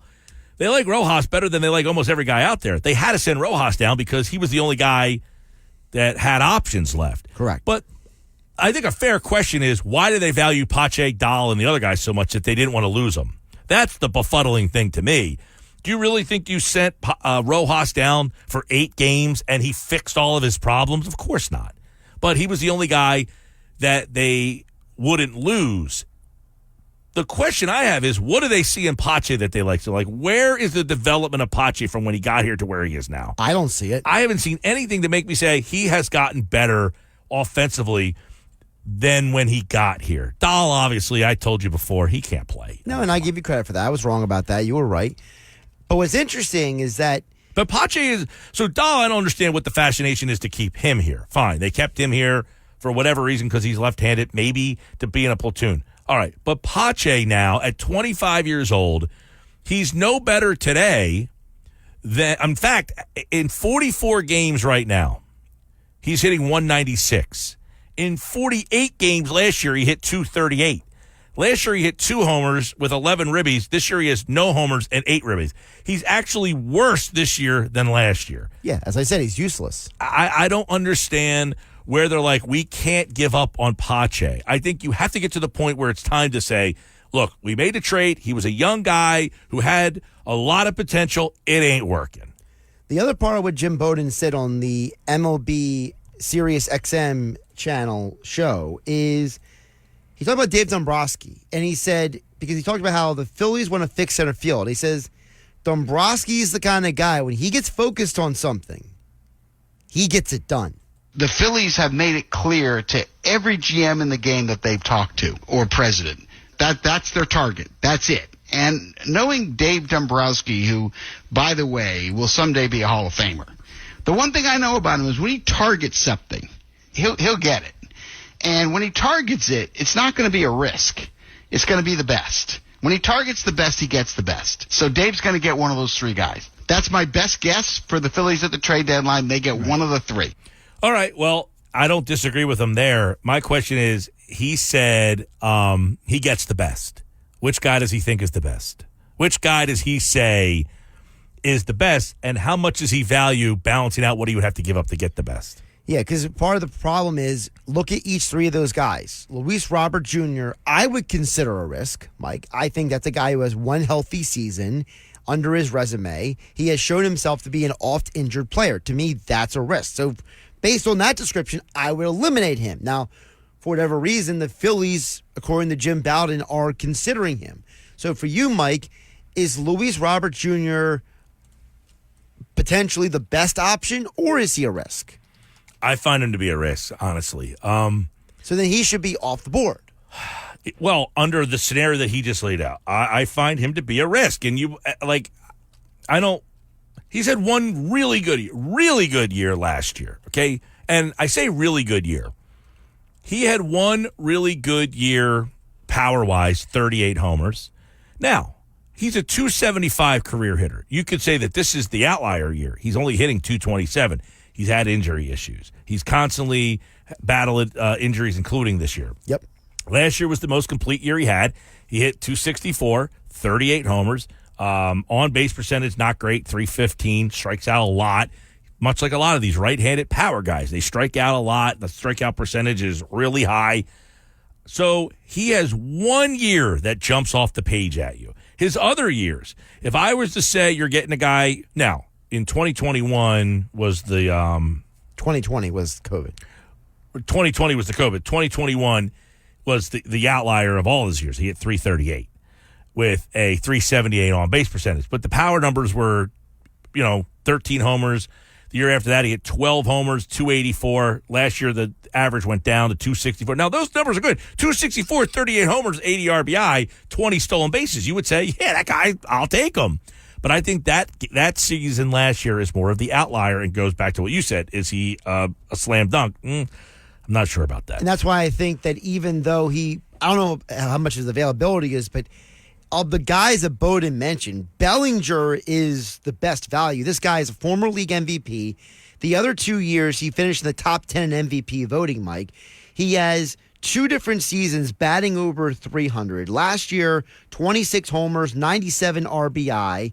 A little bit of a down year this year, but he's always kind of been a little like Castellanos, on, off, every other year with him. If you get him to Philadelphia, and we know that the success the left-handers have had in this lineup, could he potentially hit better in Citizens Bank Park than Wrigley Field? Possibly, yes. I mean, in this lineup, where's he going to hit? He's a left-handed bat, so that pushes you down. You're already down because of the fact that the team is so left-handed heavy. I was going to say, if it's Schwarber, Turner, Harper, let's say Bohm stays at 4, you put Bellinger maybe at 5, and then either Castellanos or Real Muto behind him. Yeah, the one issue I have with that, and people keep asking, like somebody texted in earlier and said, like, hey, why is this thing with the left-handers such a big deal? He says, I don't understand why right-handed bat or left-handed bat matters when you're adding someone. Stott, Harper, Schwarber, Marsh are 4 lefties. Turner, Bohm, Castellanos, and JT are 4 righties. So whatever handed batter you're going to add, it's going to be 5-4 that side. I get that, Mike. But over time, lefties have a harder time hitting lefties than righties do righties. Right. All right? Teams do not want lefties to face left. There's a reason why there are left-handed pitchers who stay around in this league for as long as they did. They had to put a rule in because of it. Teams would keep a lefty to literally face one lefty.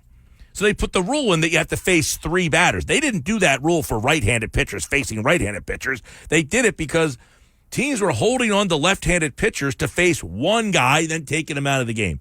And in the playoffs, you face a different level of lefty. Those teams have the best lefties. So you're not facing, a 4A level left-handed arm on Tuesday night in February, in June. In the playoffs, you're getting the best lefty in baseball generally. And the point is, all right, you're in the 7th inning, and you have an inning where up the bat comes Schwarber, Turner, Harper. So that lefty gets to face 2 lefty hitters. Right. In the 7th, let's say. And let's say somebody gets on. All right. Eventually, though, he's going to get to Bellinger now. So now you have another lefty that, let's say the next inning comes up. They have another lefty can face Bellinger and Stott. So that's 2 more of your guys facing another lefty. But, Mike, what if I told you that Bellinger is the best of these options? For his career, in 636 games versus left-handed pitching, he has a .256 batting average and a .324 on base and a .458 slug. And this season alone, 54 games against left-handed pitching, Bellinger is batting .326. And he had a good year against lefties last year. I do remember that because they were talking about him as a possible free agent pickup or a trade deadline guy because of where the Cubs were. So, yes, he would be a guy that you could, now keep in mind, that goes back to what the guy's saying. .326 against lefties, you're doing that during the course of the regular season. True. Where you're not facing the toughest of tough lefties all the time. But for his career, yes. You're talking about 1,105 at bats and with a .256 on base percentage. Pretty good. Yeah, no, listen, Bellinger now not having a great year this year. Good year, not great. He's not, he's been solid this year. Maybe he needs to change the scenery. Maybe he does. I mean, he did sign to go back there. By the way, playoff, he's a .211 playoff hitter. So just throw that into the mix. And he's played a lot of postseason games, by the way. 267 postseason appearances, plate appearances. .211 batting average with a .285 on-base percentage, 9 homers in his 69 postseason games. So he has struggled in the playoffs, which goes back to you're facing better pitching in the playoffs. So if you want to put another lefty in the lineup, got to keep that under consideration. Sports Bash Live, 97.3 ESPN, 5:49, getting ready to get out of here on a Monday. 609-403-0973. 609-403-0973 if you want to get a text in. I have a question I want to ask the people to help me out with on the other side. That's next. This is the Sports Bash. It's with Mike Gill. Do I have everybody's attention now? On 97.3 ESPN and the 97.3 ESPN free mobile app. All right, 5:53, getting ready to get out of here. So what's the longest you would wait for a pizza if you went and ordered it? Not delivery. I walked in. Right. I said, how long for a pizza? They said about 30, 35 minutes. I said, all right.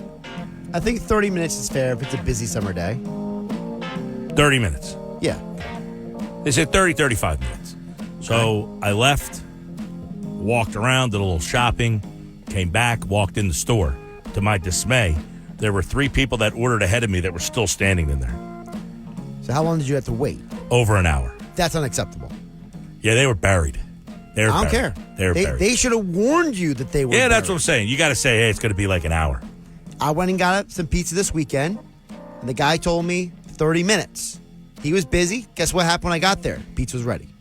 Yeah, when I walked back in there and I saw 3 people that were still waiting, I said, this is going to be a while.